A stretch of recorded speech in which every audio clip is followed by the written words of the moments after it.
Hey guys, tonight we're slipping into a time when London didn't just shiver, it froze. And not in a metaphorical way. I mean frozen like your boots cracking, your water turning solid in a cup, and your whole city tiptoeing across a river turned to ice. You're about to walk straight into the winter of 1683. You won't believe this, but it gets so cold, the River Thames freezes solid enough to build an entire market on top of it. Yes, Londoners literally set up shop on a frozen river. There were stalls, roasted meats, drunken races, even books being printed on the ice. But you'll see, it wasn't all fun. The deeper into winter we go, the stranger it gets. All right, before you get too cozy, go ahead and smash that like button and subscribe. But only if your heart says yes. And hey, let me know in the comments where you're listening from and what time it is right now. I love seeing that. Dim the lights, get that fan going for some background vibes, and let's chill into tonight's little adventure. You wake up to breath on your blanket. Not yours. Everyone's. The whole room is steamed with fog from exhaling mouths, even before the sun's up. The window panes have grown frosted fangs, curling in from the corners. You rub them with your sleeve and see your street, already dusted white like someone dropped flour from a second-story bakery. It's early December, but this doesn't feel like a regular winter. Something is off. The dog across the lane barks once, then just keeps barking. No one lets him in. The woman who sells eggs is wearing 2 aprons. A man hauling coal mutters something you can't hear and kicks the cartwheel. Everyone's in a bad mood. You don't realise it yet, but this is the beginning. The frost came earlier this year. You'd heard whispers in the market, and not the usual nonsense about sore throats and snow. People are talking about what their grandfathers told them. Remember the freeze of 62, some old man near the sausage stand said. This smells like one of those. You weren't sure what smells like meant, until this morning. The air has a certain bite, like iron and wet rope and chimney ash. By midday the sun climbs but fails to melt a thing. Chickens in coops peck at ice over their water bowls. Milk freezes in the pail.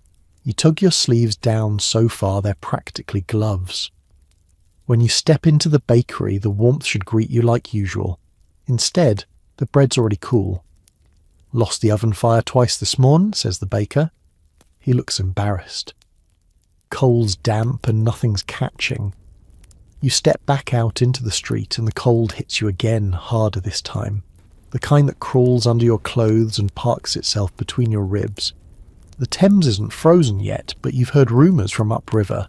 Patches of ice thick enough to hold a barrel. Nothing like that in London. Not yet. But you wonder. That night, your toes never thaw. Even. Under 2 layers of stockings and the wool blanket your aunt gave you last year, the one you used to laugh at because it smelled like boiled cabbage. Now it's the only thing standing between you and blue feet. The frost deepens in layers. First, the window panes. Then, your breath curling like pipe smoke. Then, the walls feel colder than the street. By morning, the jug of water on your washstand has turned to slush. Your fingers knock against it and bounce off. That's when it clicks. This isn't just another chilly week. This is a real freeze, the kind old people write songs about. When you finally venture to the river's edge, just to see it, you hear the dock workers arguing. Frozen again last night, one says, tapping a pole against the ice. Didn't crack till the 3rd swing. Another man throws a pebble and it bounces like it hit stone. You hold your breath. You think about the ferrymen. No ice means no passage, but too much ice means no boats either. They're in between for now. One wrong step and a ferry could get pinched midstream, and the worst part, there's no way to know how deep the freeze goes. You imagine a fish, trapped just beneath the surface, staring up at your boot. Behind you, a little boy slides a plank onto the ice, grinning, preparing for a game. He looks up. Think it'll snow tomorrow? You don't answer. You're too busy staring at the river, realizing it no longer looks like water at all. The frost doesn't let up. Each day sharpens the air a little more, like the sky itself is being filed down to a blade. Even indoors, the cold slips in through the floorboards, sneaks around your socks and plants itself in your bones. You catch yourself moving less, thinking slower, wrapping and rewrapping your scarf even while you're inside. The pipes that carry water between buildings give out a groan, and one morning you wake to the sound of metal splitting somewhere behind the walls. Outside, the city is shifting. Market stalls don't open on time, not because the merchants are lazy, but because their goods are frozen to the carts. You watch a man struggle to free a sack of carrots, thumping it on the cobbles until it bursts like firewood. Another tries to pour oil and finds it jelly. Potatoes turn solid. Apples freeze and split down the middle, like they've been sliced with a frozen knife. At the laundry yard, sheets crack when shaken out. People wear their clothes longer than usual because undressing is a punishment now. You pass a chimney sweep curled near a grate, his lips moving like he's praying to the coals. He opens one eye and says, "It's colder than the plague pits in March." You don't ask how he knows. You just nod and keep walking. You visit your friend who works in the tannery, just to check on him. He laughs when you knock. "Door's frozen shut from the inside," he says. "Had to heat a poker to open it this morning." He lets you in, and the warmth is fleeting, more illusion than relief. Even the vats of lye are sluggish and rimmed with ice. He points to his breath rising in the rafters. Feels like the sky's closer now, doesn't it? It does. The clouds hang low and grey, like wet wool stuffed into the chimney. They haven't moved in days. You wonder if the sun is even up there at all, or if it's taken a holiday somewhere warmer, Portugal maybe. On the third week of this creeping freeze, the first proper snowfall arrives. It doesn't flutter. It drops like sand, heavy, quiet, and thick. It covers everything, even the sounds. The city becomes muffled. Hooves strike the stone with a dull thud. Carts roll slower. Voices become whispers. You hear someone fall, but not their scream. It's around this time you hear about the cheese seller's cart breaking through the ice. Not the river, just the water trough near Cornhill. Froze right to the bottom, someone says, then cracked like a mirror. The cheese is fine, apparently, just colder than any cellar. And then there's the cats. You start to notice them less and less. A few roam early on, puffed up and smug, but by now they've vanished. One man claims he saw two frozen together near the fishmonger's steps. Another swears his cat walked onto the canal, slipped, and slid halfway to Shoreditch before coming to a stop and refusing to move for hours. No one knows whether to laugh or worry. And yet somehow, through all of this, life continues. The baker still sets up his cart. He just sells day-old loaves now. The fishmonger salts everything twice. Even the knife sharpener has moved his wheel indoors and now calls up to windows instead of shouting from the lane. Blades dull faster in winter, he insists. Your fire poker needs me. You begin to feel something strange rising in the city. Not panic, at least not yet. But anticipation, the kind of hush that settles before something momentous, like everyone's waiting for something to break, or freeze, or both. And down by the river you begin to see it. People gathering, not just to look anymore, but to linger. They kick at the ice, tap it, talk about it, and more of them are stepping out onto it just a little, just to see, just to test. You wonder how much longer the Thames can keep pretending to be a river. It begins with a crunch, not from beneath your feet, but from somewhere off to the right, an unmistakable crackle of ice shifting where it shouldn't. You turn your head just in time to see a boy with a fishing pole skid backwards on the frozen Thames, windmilling his arms before landing squarely on his back. There's a beat of silence. Then he groans, rolls over and laughs like it's the funniest thing in the world. No one helps him up. They're too busy looking at the river. It's been days since the water really moved. At first it formed a film like wax on a cooling pudding. Then it thickened. People watched nervously as ferrymen smashed through it with oars, muttering about how the old men used to read signs in the ice. Now it's different. There's no breaking through anymore. The Thames isn't just frozen at the edges, it's turning solid, bank to bank. You stand on the embankment where the tide should be lapping, but there's nothing. No splash, no slosh, just silence. The kind that feels heavy, like being underwater without the bubbles. You look out, and all you see is white, rutted, uneven, and glowing faintly under the pale sky. There's something eerie about it. The river stopped behaving like a river. Nearby, 2 men argue about whether it's safe to cross yet. One says he walked 10 paces out yesterday and only heard a little groan. The other swears his friend's dog nearly vanished through a weak patch near Southwark. They settle the debate by hurling a dead turnip onto the surface. It bounces. Everyone cheers. You find yourself creeping forward, just a little. Your boot touches the edge where the ice meets stone and you feel it. Not a slip, not a crack, just the unfamiliar sensation of standing on a river that no longer flows. It's not just you. All along the banks, others are trying the same. Some toss stones. A few are bold enough to walk halfway across and back. Someone's tied a rope around their waist just in case, while another walks out with arms spread like a tightrope artist. One woman marches confidently, then stumbles when her toe catches in a ridge. She shouts something crude and gets applause. By afternoon it becomes a spectacle, not an official one. There are no announcements, no drums or bells, but word spreads. You see mothers dragging curious children bundled like dumplings. Butchers in leather aprons peer out from shop doors.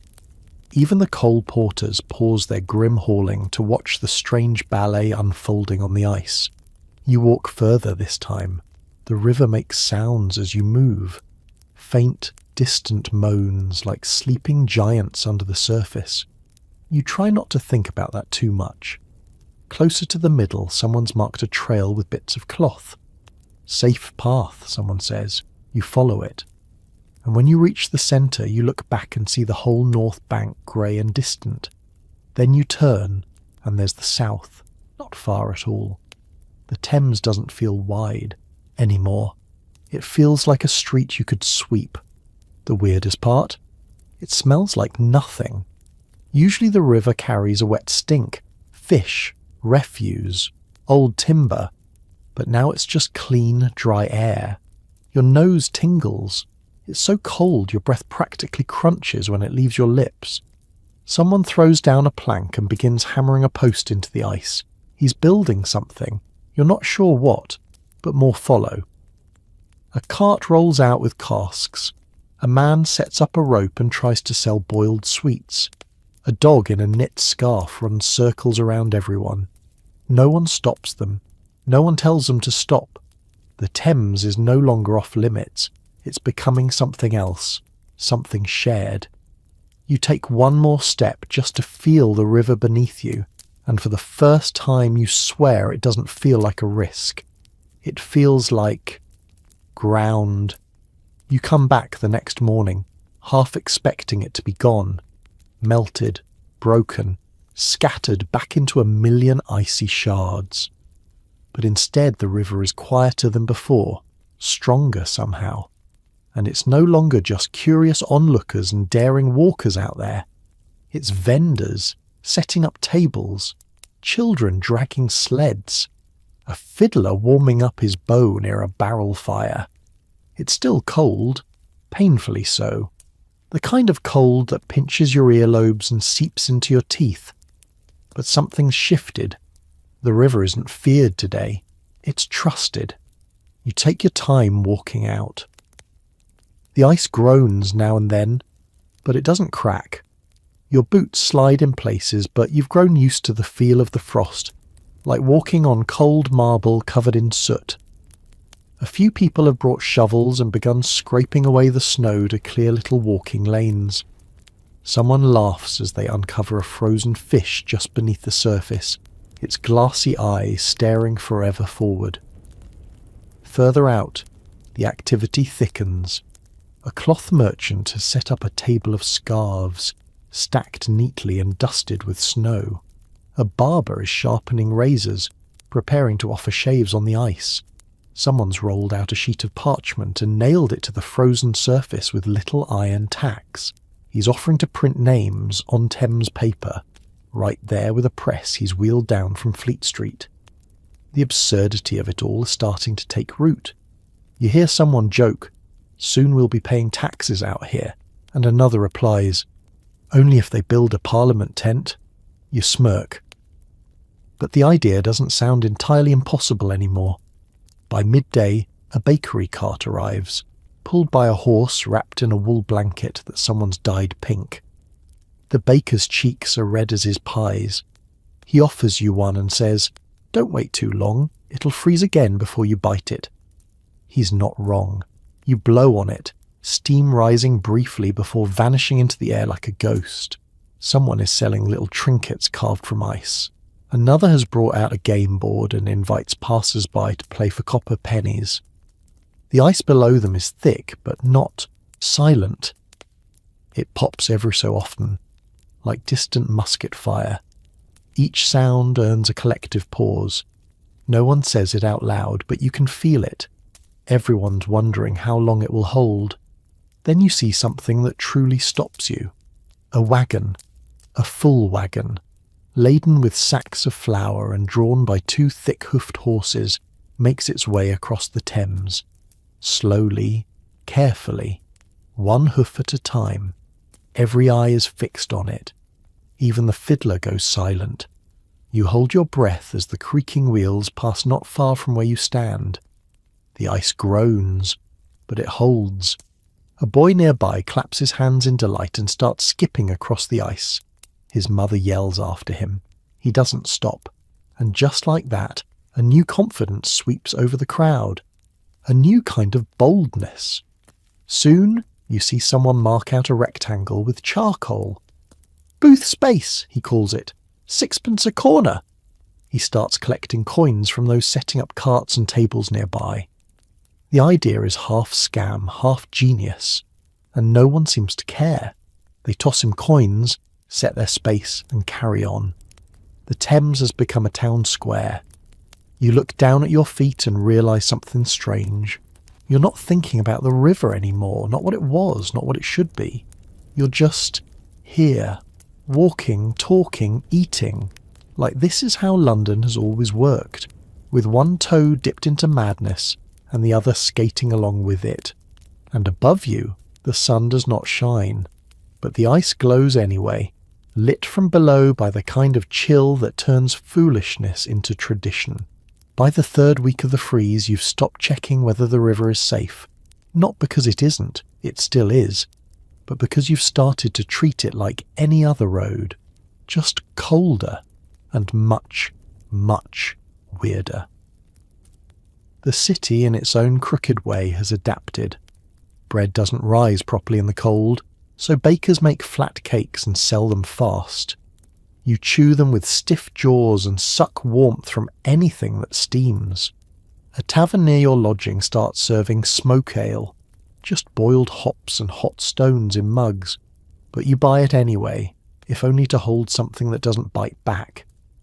In the alleys and yards you notice laundry strung up but never taken down. It hangs frozen in place, shirts stiff as boards, socks like icicles. One woman breaks a sleeve clean off a tunic. She laughs as it clatters to the ground like a wooden stick. Water pumps are the worst. Most are frozen solid, and when one does work it sputters a brown trickle that freezes midstream, dribbling into a glassy stalagmite at its base. You learn to store water in pails and sleep with one near the hearth, but even then you wake to find the surface skinned with ice. There's an odd beauty to it all. On your morning walks you pass windows painted with frost in curling, delicate shapes, Leaves, feathers, stars. It looks like 1,000 tiny artists visited each pane overnight. In one street, a baker's boy has drawn faces in the frost on every window of his route. Wide eyes, crooked teeth, all grinning at passers-by like a frozen audience. But the beauty does little to soften the edge of it. The cold is constant, hungry. You carry it with you like a damp wool coat that never dries. Your fingertips stay red and chapped. Your nose drips, then crusts, then peels. No one bothers with appearances anymore. Fashion has frozen. Everyone walks around like mismatched bundles of rags and scarves, trying to keep their ears from falling off. Food is still moving, but more slowly now. The supply lines haven't broken, yet, but carts take longer. Horses tire faster. You hear of one wagon stuck in a drift near Highgate, its wheels frozen into place. They had to dig it out with a shovel and a fire poker. Coal, on the other hand, has become black gold. Every lump matters. You visit a seller with a scowl carved into his face like ice sculpture. He weighs each load like it's gunpowder. You hand him your last shilling and he gives you a bag the size of a cat. You thank him anyway. The chimney sweeps are busier than ever, at least those who can work without their hands going numb. You see one wrapping his fingers in raw lambskin before heading up a ladder. Another sharpens his soot scraper over a gutter while whistling a tune you can't place. There's camaraderie in it. People sharing tricks for surviving a season that seems to rewrite the rules each morning. One morning, you catch a glimpse of your reflection in a cracked shop window and barely recognize yourself. Your skin is windburnt. Your cheeks are ruddy. There's soot on your collar and your breath curls around your head like a crown of smoke. It's then you realize something. London has stopped waiting for the freeze to end. It has begun to build a new rhythm around it. The Thames isn't just a curiosity anymore. It's the spine of a city that refuses to sit still, even while it shivers. And you, in your thick scarf and patched boots, are part of it now. By now, the city has developed its own strange etiquette around the freeze. If someone knocks their frozen bread off a stall and it breaks, you don't laugh. You help them gather the pieces. If a man's hat flies off in the wind and slides across the ice like a puck, it's everyone's job to chase it. If a woman slips on black ice and swears like a sailor, no one flinches. Everyone understands. No one's warm. No one's graceful. No one's pretending. You've learned new ways to test the ice, the different sounds it makes when you knock with your boot heel, the pitch of a safe echo versus a run now one. You've learned to wrap coins in cloth before dropping them in your pocket. Skin freezes to metal faster than you'd think. You've even learned how to make mittens out of old stockings, because glove prices have tripled and fingers are not something you want to lose. The cobblers can't keep up. Shoes crack, soles peel. Some people have taken to stuffing straw between 2 layers of wool and calling it footwear. You try this. It works. For half an hour. Then the straw turns to slush and your toes go numb again. In the corner of your street, a chimney sweep has started a small business. Not sweeping, but thawing. He stands with a kettle on a brazier and offers steam service to passers-by. For a penny, he lets you warm your hands over the spout. For 2pence, he'll let you lean in and breathe the mist. He calls it a holiday in Madeira. You've never been to Madeira, but it sounds accurate enough. The strangest changes are the ones that creep in without fanfare. Shopkeepers now keep candles in their pockets, not for light, but to keep the wick warm enough to strike. Letters are delivered late because the ink freezes in the bottle. You try writing one morning and find the nib of your quill stuck to the desk with a tiny bloom of frost. Even sounds behave differently now. The bells from the fish market ring out sharper, almost brittle. Footsteps echo longer, higher pitched. Conversations are quieter. Voices fall flat against the heavy cold. Sometimes it feels like the whole city is whispering just to keep the frost from cracking louder. You begin to notice how animals move differently. Dogs walk slower. Horses tuck their chins and blow steam from their noses like dragons. Even the birds seem confused. A pigeon lands on the riverbank, pecks at the frozen mud, and then takes off again, looking indignant. The sparrows huddle together in rafters and seem to chirp only, out of habit. One morning you spot something strange near a water trough.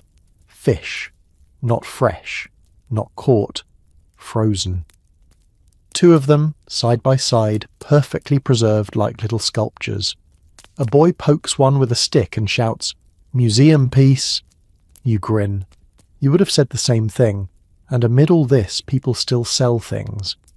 A woman passes you on the bridge holding a tray of biscuits. They're as hard as roof tiles. She offers you one and says, "It's got cinnamon, warms the soul." You bite into it and nearly chip a tooth, but it does warm something, if only your spirit. There's no sense waiting for spring now. You overhear someone say, "It'll thaw by Candlemas," and another replies, "Or maybe by Judgment Day." Everyone chuckles. Everyone keeps moving.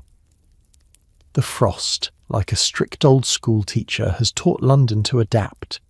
And adapt it has, with scarves for ropes, shovels for sleds, barrels for braziers, and people for the stubborn pulse that refuses to still. You take one last walk that evening through the market square. A man plays a tin whistle by the lamplight. A woman haggles over frozen leeks. A child rolls a snowball so dense it thuds when it lands, and you realise that somehow this frozen chaos has become normal. The Thames doesn't just freeze, it transforms. You notice it first in the way people stop calling it the river. They say, "Meet me down at the fair," or "I'll cross through the middle." No one says the South Bank anymore. They say past the sweetmeats tent, or left of the skating lane. The city map has shifted, drawn in footprints and splinters over a frozen current. It starts small. A few stalls, a brazier here, a canvas tarp there. Then someone erects a full wooden booth with shutters and a painted sign. Hot chestnuts, no stones. Another advertises pickled eggs, frozen twice for flavour. And then one morning, you step onto the ice and there's an entire row of makeshift shops. Meat pies, wool mitts, ribbons, ink pots, roast apples, quills, and a man shouting, "Bread toasted by fire, not illusion." It doesn't feel temporary anymore. It feels like a market street that just happens to float. You spot a booth selling buttons, just buttons, and the vendor wears so many layers he looks like a walking mattress. "Lost one? Come get one," he hollers. His beard has icicles. His nose is bright red. You buy a wooden toggle even though your coat closes with string. It feels like a way to participate. The ice groans beneath you, but no one flinches. They've grown used to the sound. It's part of the music of the place now, like the crunch of boots, the murmur of voices, and the occasional shriek of someone slipping on a patch too smooth for dignity. Children run wild. Someone's shoveled a narrow track for sleds, and now they race each other with howls of joy and the occasional scream when one tips sideways. You see a girl fly past on a sack of potatoes. She whoops like a pirate, and then you come across the printers. Yes, real printers. They've hauled out a wooden screw press, smaller than the big ones on Fleet Street, but still proper. A boy crouches beside it with a tray of tiny metal letters, rearranging them with numb fingers. A woman with ink-stained gloves wipes the roller and shouts, "Step up! Get your name printed on the Thames." You do. She sets your name in type. The press hisses and groans as it lowers. When it lifts again, she holds up a sheet. Rough paper, damp from the cold. But there it is. Your name, stamped in ink. You grin like a fool. She hands it to you and says, "Now you're part of history." You believe her. You keep walking and see a man with 3 hats stacked on his head. He's selling mulled ale and insists on using a ladle carved from bone. You take a sip and feel warmth bloom down your throat like a coal dropped into your chest. Across the way, two boys argue over a frozen sausage. One claims he bought it. The other says he found it in the snow. They tug it back and forth until it snaps in half like a stick of chalk. Each takes their piece and storms off. Problem solved. The whole scene feels like a dream you've wandered into by accident. A carnival staged by. Desperate people who decided not to wait for rescue. No banners, no announcements. Just people. Improvising, surviving, laughing. And underneath it all, the river slumbers. Deep, dark, and silent. You wonder if it watches, if it remembers, if, when it thaws, it will take a piece of this strange little world down with it into the deep. But for now, it gives you space. Enough for stalls and laughter and mulled ale and sausage disputes. For now, it lets you stay. As the days stretch on, the frost fair spreads like spilled ink. What began as a cluster of booths near the shore has spilled into the centre of the river. You notice little neighbourhoods forming. One stretch devoted to food sellers, another to fortune tellers and dice games, and a crooked row of tailors sewing mittens from leftover sailcloth. You pass a booth where someone's carving spoons from frozen horse dung, and people are buying them, not to eat with, but just to say they did. Good for stirring tea, the vendor claims, completely serious. You hear a bell, not from a church or clock tower, but from a man pulling a wheeled tray of candied apples. "Sweetest ice you'll ever eat," he cries. "Broke a man's tooth yesterday." This is said as a boast, and 3 children run to his side like moths to fire. You start to recognize people. The girl who slips but always gets up laughing. The fiddler who plays the same jig every hour and still earns a penny. The couple that sells boiled sugar on sticks, always bickering, always sold out. You wave at them without thinking. You're part of the rhythm now. There's talk of building a stage. Someone suggests a play, another suggests boxing matches. A man near the rope game says he's training a goose to dance. Someone else offers to juggle hammers if a crowd gathers, and it does. Not because of the hammers, but because everything here feels worth watching, if only for a minute. And then you hear the singing. It comes slowly at first, a low hum near the edge of the river, from a group of washerwomen gathered around a brazier. They sing half for warmth, half for mischief. Their voices rise in uneven harmony, and soon a handful of onlookers joins in. By the third chorus, someone's clapping. Another sways back and forth. A dog howls. A drunk man stumbles into the middle and tries to add lyrics no one wants. He's shushed politely, but no one kicks him out. There's no real boundary here. No fence. No gate. The fair isn't a place. It's a mood that thickens as the cold deepens. Even strangers talk differently out here. Less guarded. More open. You hear gossip from neighbourhoods you've never visited. You learn that the pie seller used to be a cooper. The boy running the skating game has no toes on one foot, and the woman who sells hot raisins claims to be 93 years old and entirely made of steam. It's hard to know what's true anymore, and harder to care. The Thames has become a theatre, and every hour is a new act. One moment, someone is offering palm readings for half a halfpenny. The next, you're watching 3 friends invent a new game that involves sliding a roasted parsnip as far as they can without it cracking. They cheer like children when one reaches the edge of a chalk circle. At one corner of the fair, a booth opens that only sells silence. No joke. It's just a man sitting on a stool inside a tent made of blankets, with a sign that reads, "Come in, say nothing, breathe." You pay a penny, step inside, and it's just quiet. Warm, too. For 10 minutes, no one speaks. Then you leave and thank him. He says nothing. You've forgotten what day it is. Maybe that's the point. The city is still cold, yes, But out here it feels like something else entirely. A world turned upside down and left to crystallize. The fair has no rules, no clocks, no plans, only frost and fire, and the strange pulse of people refusing to stop living just because the river did. It's early morning when you first see someone arrive with a wooden cart full of firewood and try to drag it across the ice. You're nursing a mug of hot vinegar with cloves near the brazier booth when it happens. The cart wobbles slightly on the ruts, squeaks, then stops. The man driving it, stocky, red-faced, with the look of someone who has wrestled more than one stubborn mule, grits his teeth and gives it another pull. The wheels slide, the cart lurches forward, the wood clatters, a wheel catches on a crack and splinters just a little. No one screams, no one panics.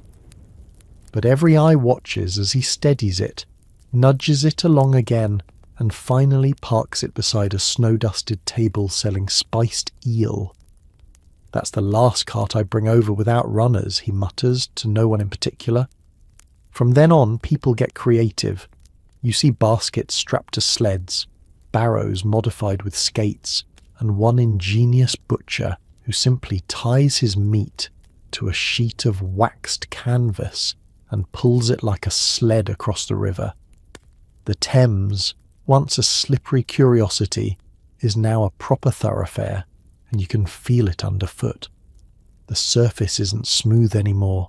It's grooved from carts and footprints, scraped by skates and split by thin, creeping cracks. But it holds. It always holds. You decide to walk the full width of the fair from the north bank near Blackfriars to the southern edge by Southwark. It takes longer than expected, not because of distance, but because of distractions. You're stopped by a man selling roasted hazelnuts out of an iron kettle. You're roped into helping a woman nail a tent flap closed when the wind kicks up and nearly carries it away. A child hands you a piece of sugared bread and says, "For luck," before scampering off without explanation. In the middle of the river you pause. Around you, booths, smoke, music, laughter. Beneath you, ice, river, silence. For a brief moment you press your ear to the surface. It's cold, yes, but it's also alive. You hear it faintly, a shifting, a low groan, a deep breath that's been held for weeks. Back on your feet, you watch two men unfurl what looks like a canvas mat between two braziers. "Warming station," one of them says. "Stand here long enough and you can feel your soul again." You try it.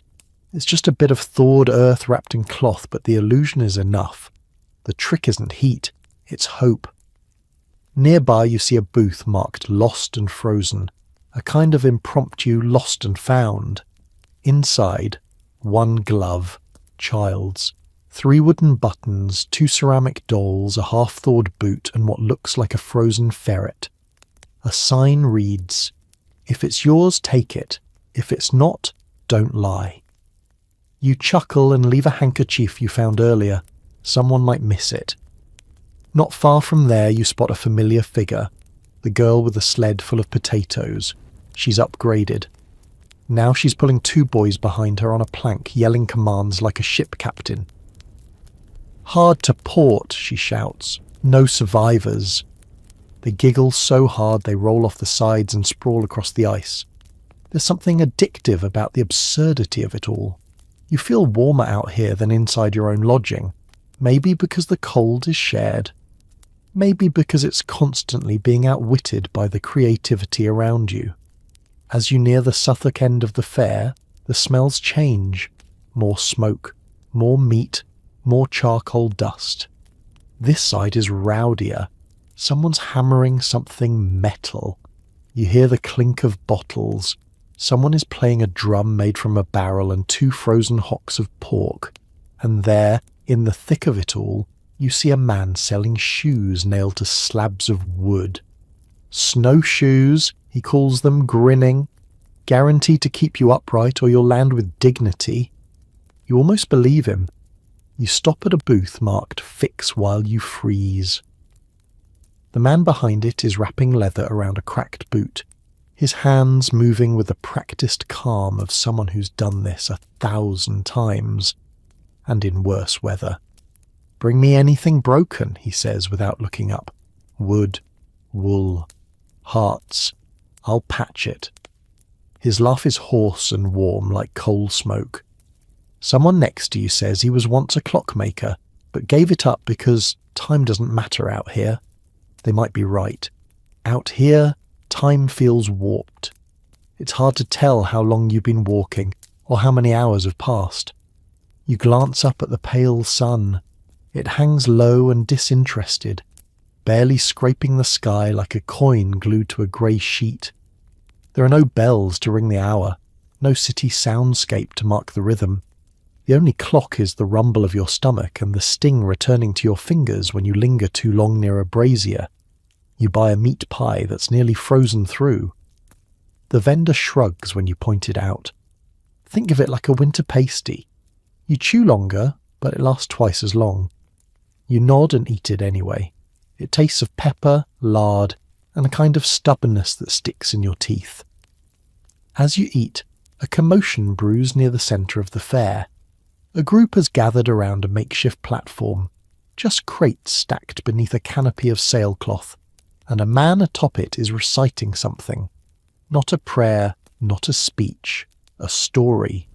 Loud, theatrical, a little absurd. He's acting out the tale of a talking fish who demanded to be knighted. The crowd roars with laughter as he flaps his arms and mimics the royal fish gasping for breath in a bucket. You stand among them, pie in hand, and feel something rare. Warmth. Not from the cold being gone, but from the cold being shared. The crowd leans in as one, faces red from wind, eyes bright from the spectacle. You don't know any of them, and yet you feel completely among friends. When the storyteller finishes, someone tosses him a coin, then another, then a slice of dried apple. He bows, gathers his loot in a cloth, and begins again with a new tale about a goose who opened a bakery.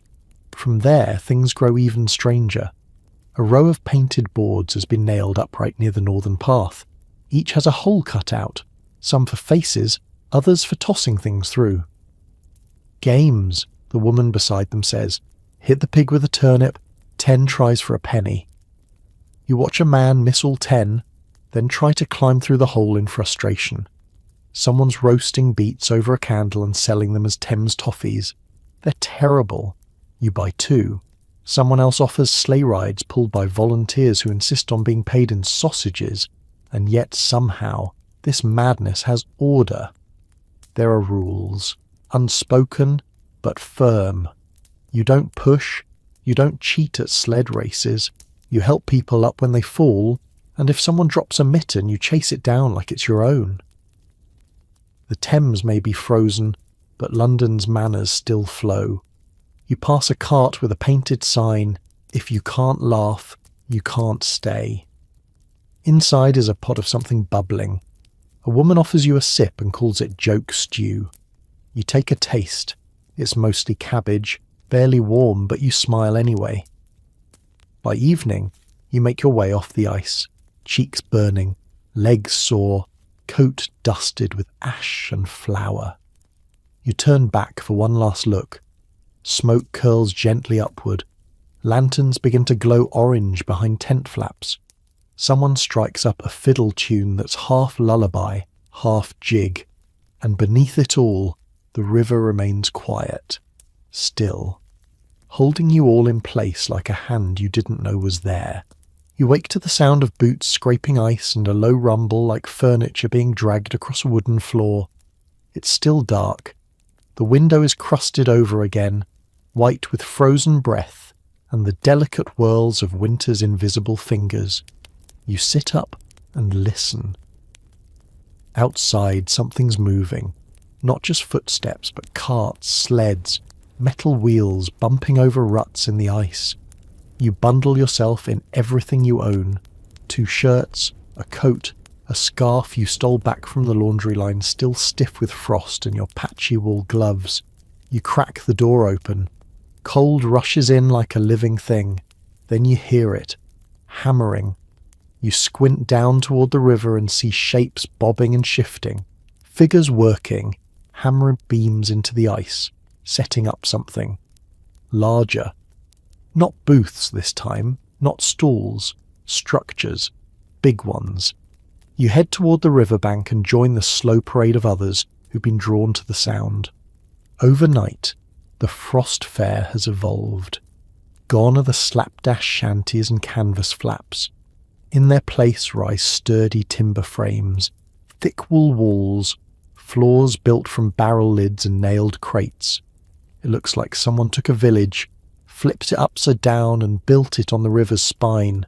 And at the centre of it all stands something extraordinary. A proper tent, taller than the rest, draped in dyed cloth, with flags fluttering from sticks hammered straight into the ice. A sign hangs from the top in bold letters. The Frost Tavern. You stare. Someone's opened a full tavern on the river. Inside, the smell hits you first. Smoke, roast meat, stale ale, wet wool. It's awful. It's perfect. Benches are jammed full of bodies. A long table made from mismatched planks runs the length of the tent, already sticky with spilled drink. The bar, if you can call it that, is just a board balanced across two barrels. Behind it stands a woman with arms like fence posts and a beard thicker than most men's. "What'll it be?" she asks. You blink. "Is it real?" She thumps a mug on the board. "It's warm and wet. That's as close as you're getting," she paws. You hand over 2 pence and cradle the mug-like treasure.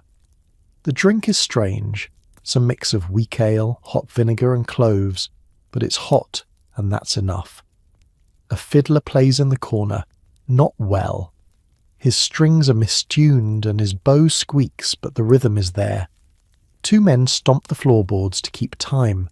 A woman with a blue shawl spins in a tight circle, arms raised, not caring who watches. It's not just a tavern, it's a declaration, a rebellion against the frost. You sip and glance around. Some are laughing, some are arguing. One man is asleep on a pile of kindling, another is taking bets on how long the barrels will last before the ice groans. A sign on the wall reads, "No flames, just hope." Someone passes you a plate of something grey and jiggling. "Stewed eel," they say. You're not sure which part is eel and which part is stew. You eat it anyway. It's oddly satisfying. You linger for hours. It's impossible to leave. Out there is the wind. In here is everything else. Noise, heat, smell, life.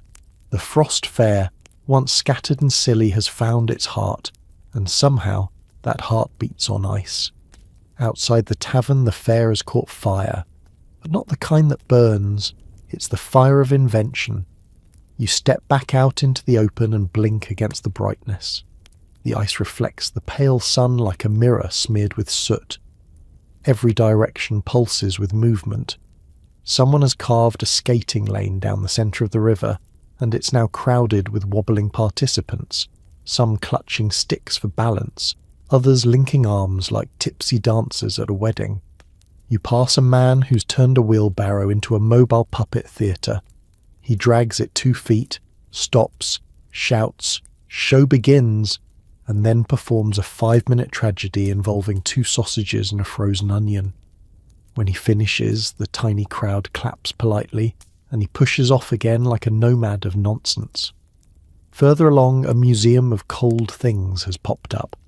It's just a booth with 3 glass jars, one holding a feather frozen upright, one holding a bent spoon frozen mid-stir, and the last, most mysteriously, containing a coin stuck to a mouse's tail.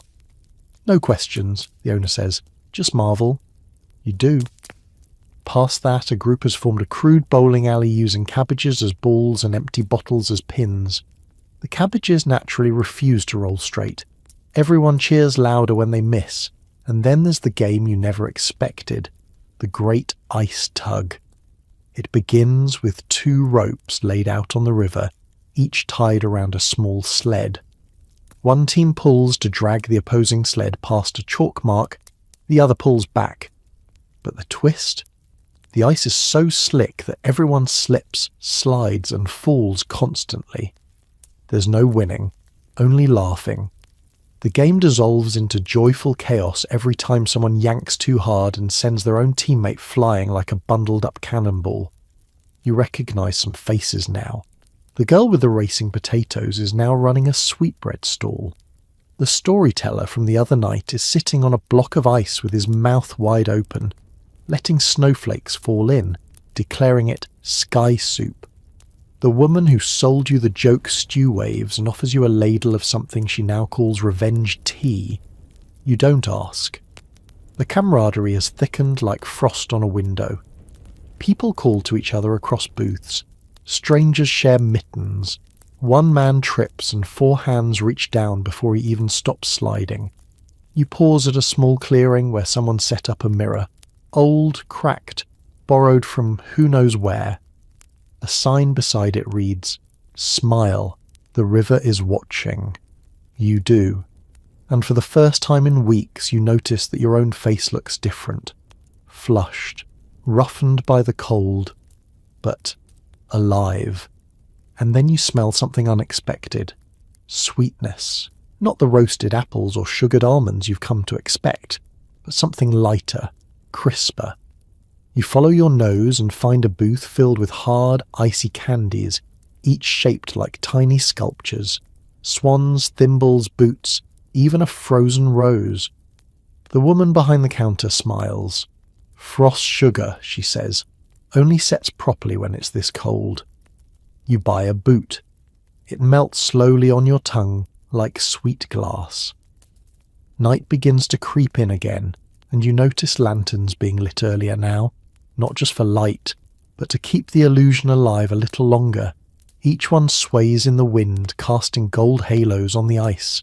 The fair doesn't slow. If anything, it glows. The Thames, once feared and impassable, has become a stage for joy. And as you watch 2 boys attempt to skate on buttered planks tied to their feet, while a crowd eggs them on, you realise something that sticks with you harder than frost. This isn't just survival. This is defiance with a smile. You're standing near a stall that smells like burnt treacle and pine smoke when you first hear the unmistakable sound. A bone-deep crack that travels through your soles and into your teeth. Everyone around you freezes, not because they're cold, but because the river just spoke. It's not the first noise the ice has made. You've grown used to the creaks and groans, the occasional snap of a shifting beam, or the fizz of boiling liquid spilled onto frost. But this is different. Louder. Deeper. As if something underneath has stirred from a long sleep. A few people glance down nervously. One man taps the ice with his boot, shrugs, and goes back to selling hot-sugared plums. Still, the mood has changed. Just slightly. Not enough to stop the music or the laughter, but enough to raise eyebrows, enough to make people step a little lighter. You drift toward the centre of the fair, following a trail of dropped raisins and boot prints. The crowds are still thick, but there's more caution in the air. You spot a boy holding a fishing rod over a hole he's chipped in the ice, watching the water below like it might blink. When you pass, he says, "It's warmer underneath. I can feel it." You believe him. Vendors adapt quickly. One prints up a crude sign that reads, "Walk lightly, or you'll end up in Wapping." It's funny, but not ha-ha funny. You hear murmurs of things slipping, small things for now. A pie cart that tilted, a brazier that melted a dark patch and had to be moved. Someone says the ice near the far side feels softer, like walking on cake. You don't know what cake feels like underfoot, but the metaphor sticks. That afternoon the wind picks up. A harsh one. It whips around tents and flaps tarps until knots scream against poles. A stall's canvas roof tears and sails off like a ghost, disappearing into the grey.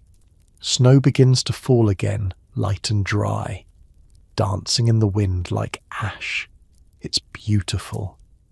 But it's also a warning. You help a merchant anchor his cartwheels deeper into the ruts. He thanks you with a boiled turnip you pretend to enjoy. You find yourself walking in wider arcs now, avoiding the middle of the fair where the stalls are heaviest. Everyone is talking about the noise, though no one admits to being worried. And then, just as you near the roasted chestnut vendor, it happens again. Crack. This one's sharper, closer. Not a rumble, but a whip crack. Sudden, shocking, final. You grab the vendor's arm instinctively. He doesn't shake you off. A few people start packing up their things, quietly, not in panic, but with a kind of practiced dread. The way you pack a bag after a long party, knowing the sun's coming and you've pushed your luck. The ice still holds. You stomp your foot to test it, and it sounds solid. But beneath that certainty is a whisper of doubt. As you leave the chestnut stand, you pass a woman scooping snow into mugs and pouring syrup over it. "Last chance," she calls. "Get your frozen drink while the bar's still open." You smile at her boldness. Londoners, you think, born to mock the apocalypse. But you also step a little faster. You walk with care now. Each footstep lands a little closer to the edge. You no longer stroll aimlessly across the middle of the river. You stick to the paths most trampled, the ones that seem safest, where the ice has already proven itself beneath hundreds of other feet.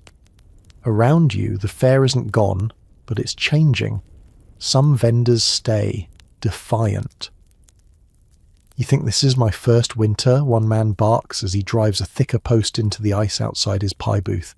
"I survived the great hail of '77 with nothing but a tent flap and a screaming baby."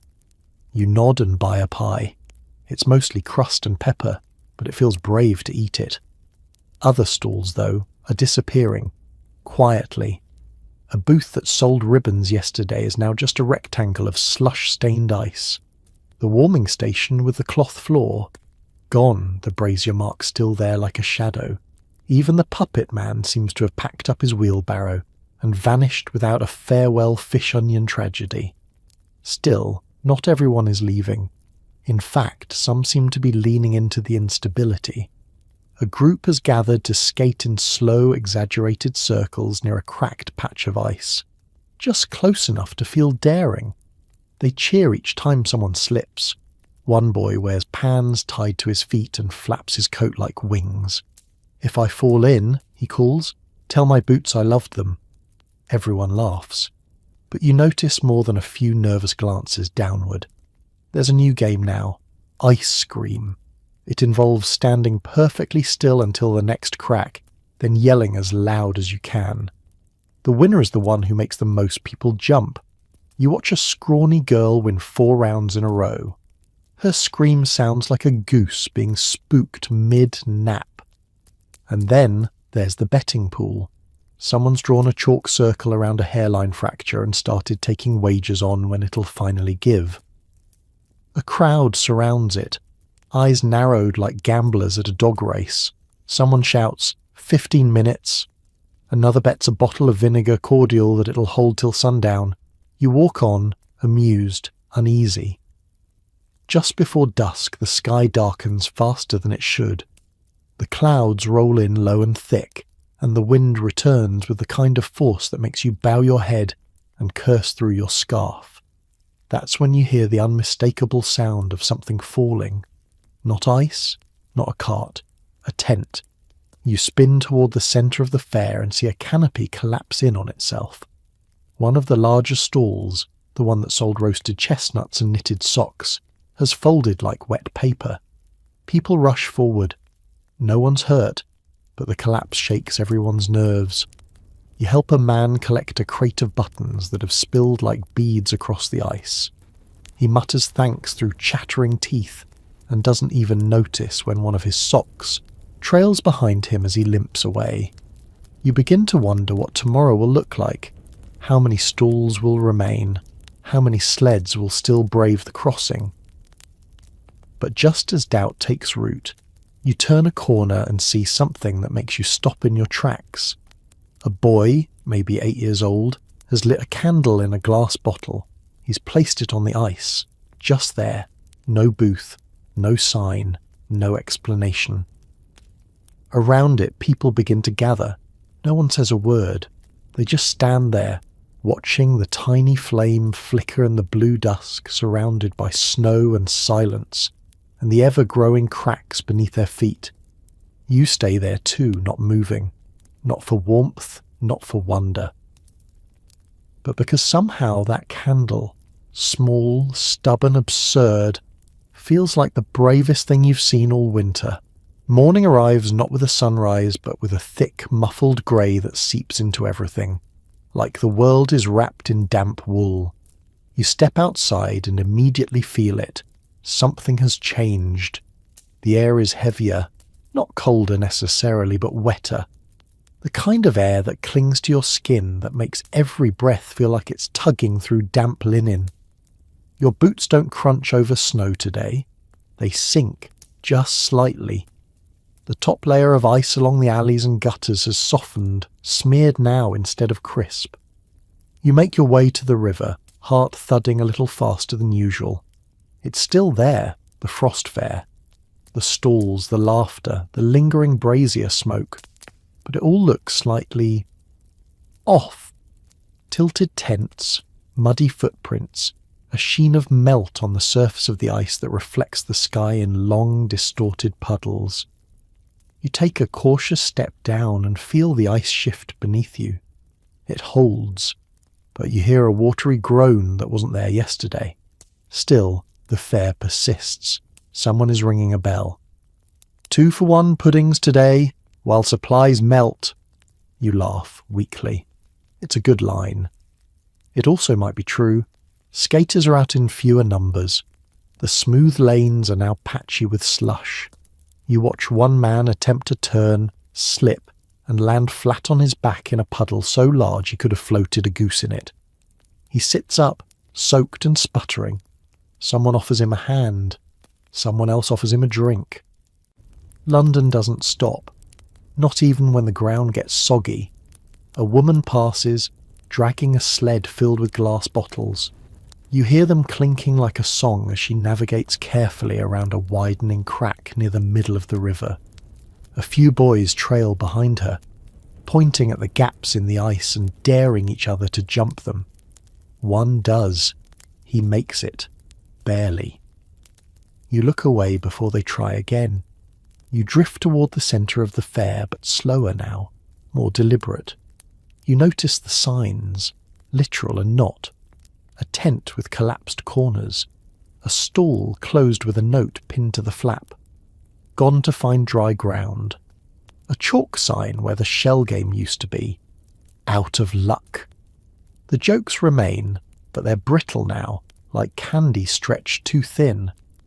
One man has started selling walking sticks made from broom handles. Ice testers, he calls them. Poke before you step. He demonstrates by jabbing the ice in front of his cart every few feet like a wary hiker in unknown woods. You pass the spot where the candle in a bottle had burned last night. It's still there, but the wax is spilled sideways now, hardened mid-melt like it tried to flee. The bottle is half submerged in a new crack. Even the music sounds different. A fiddler plays nearby, but his bow keeps skipping, and not just from the cold. The rhythm stutters. A drum beat beside him goes soft, like the drummer doesn't want to draw too much attention. No one dances.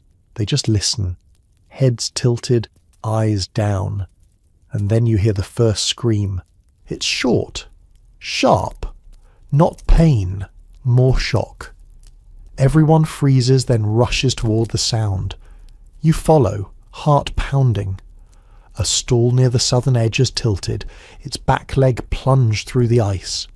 The booth still stands, barely, but the boxes behind it have slid forward and now bob in a slushy pool. No one's hurt, but it's a sign, a loud one. The vendor climbs out, soaked to the waist, shivering and cursing. Told myself one more day, he mutters. Stupid, should have packed up last night. He gets help. People grab ropes, hands, dry cloth. But around the edges of the growing crowd, people begin to move in another way. They start breaking down their own stalls.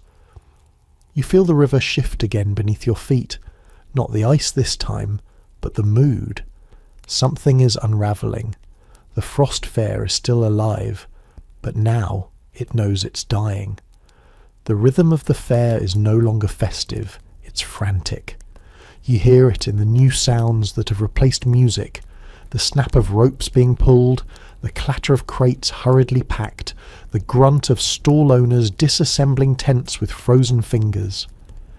Even the vendors with the loudest mouths are quieter today, voices low and clipped, more business than banter. You pass the booth that once sold candied rose petals. Gone.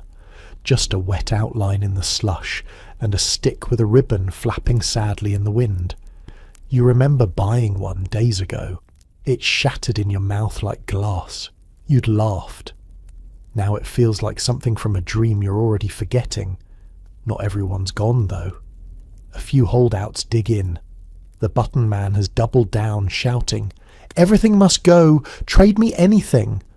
A girl offers him a snowball in exchange for a mother-of-pearl toggle. He accepts, holds the snowball aloft like a prize, and tucks it into a crate like it's worth gold. But the river isn't listening anymore. The ice, once firm and unquestioning, is growing sullen. It sweats beneath your boots. It shifts in ways you don't like. The ruts and ridges that once gave you footing are now slick and soft. Every footstep makes you hold your breath. Someone's brazier slips off its base. The coals spill into a shallow puddle, hissing like snakes.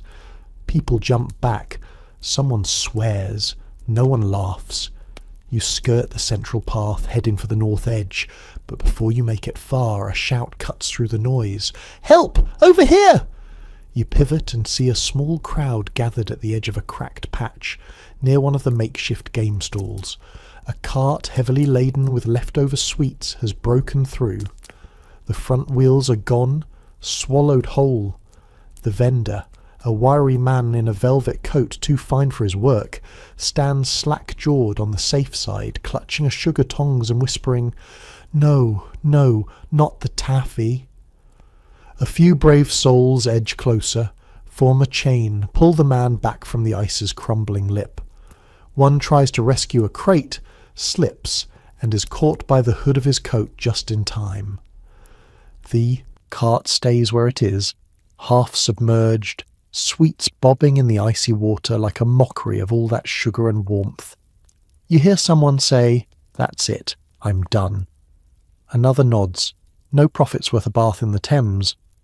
They begin to pack. You notice a change in the sky.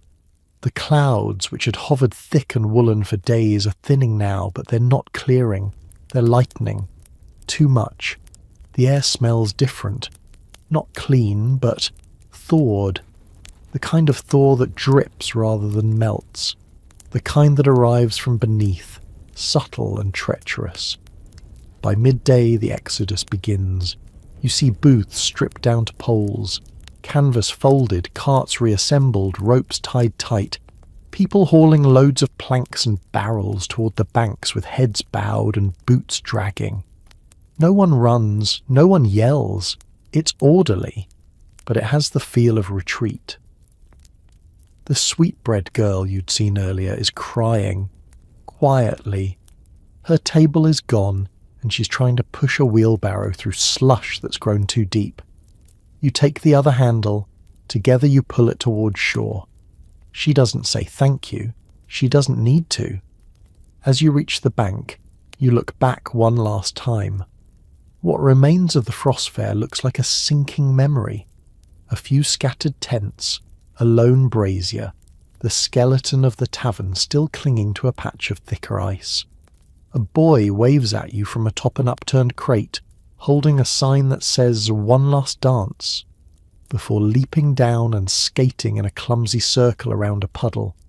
You smile, ache in your chest. The fair is ending, and the river at last remembers how to move. The frost fair is unravelling, but London doesn't stop. You wake to a new sound, dripping. It comes from the rafters, the eaves, the windowsill, and even your boots. which you'd left too close to the fire overnight.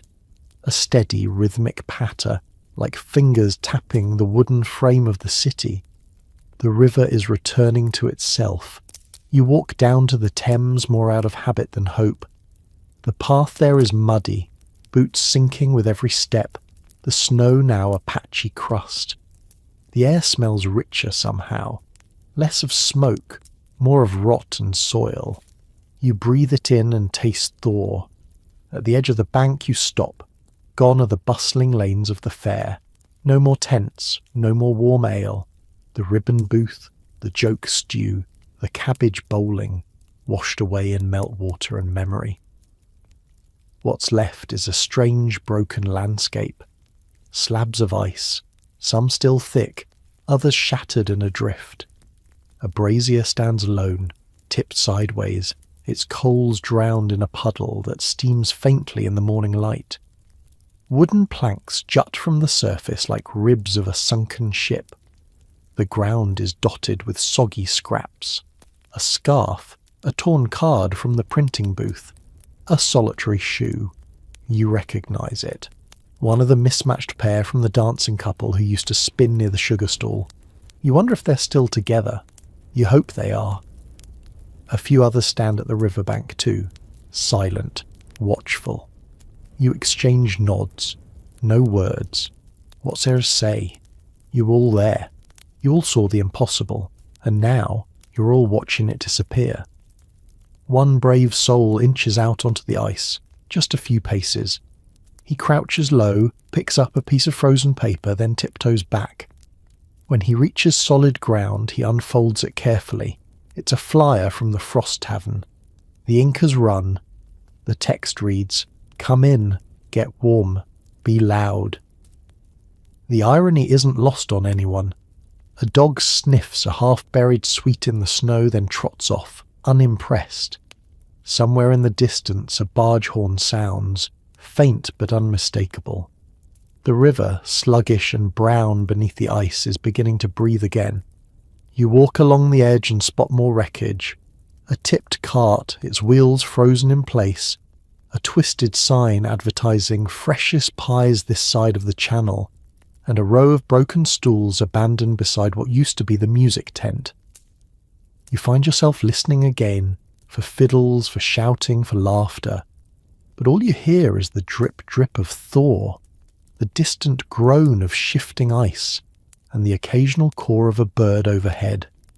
And then, in a shallow pocket of meltwater, something catches your eye. It's your name, printed in fading ink on a damp sheet of paper, partially frozen beneath a layer of slush. The page from the printer's booth, the one you paid for.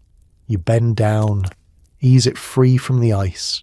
The edges tear slightly and some of the letters are blurred, but it's still legible, still yours. You hold it like treasure, proof that you were there. Not just alive in the cold, but laughing, skating, eating, singing. You were part of something that shouldn't have existed, something ridiculous and brilliant, a city that built a dream on a frozen river and danced on it while it held. And now, as the ice buckles and the world slides slowly back toward normal, you fold the paper carefully, tuck it inside your coat, and turn for home.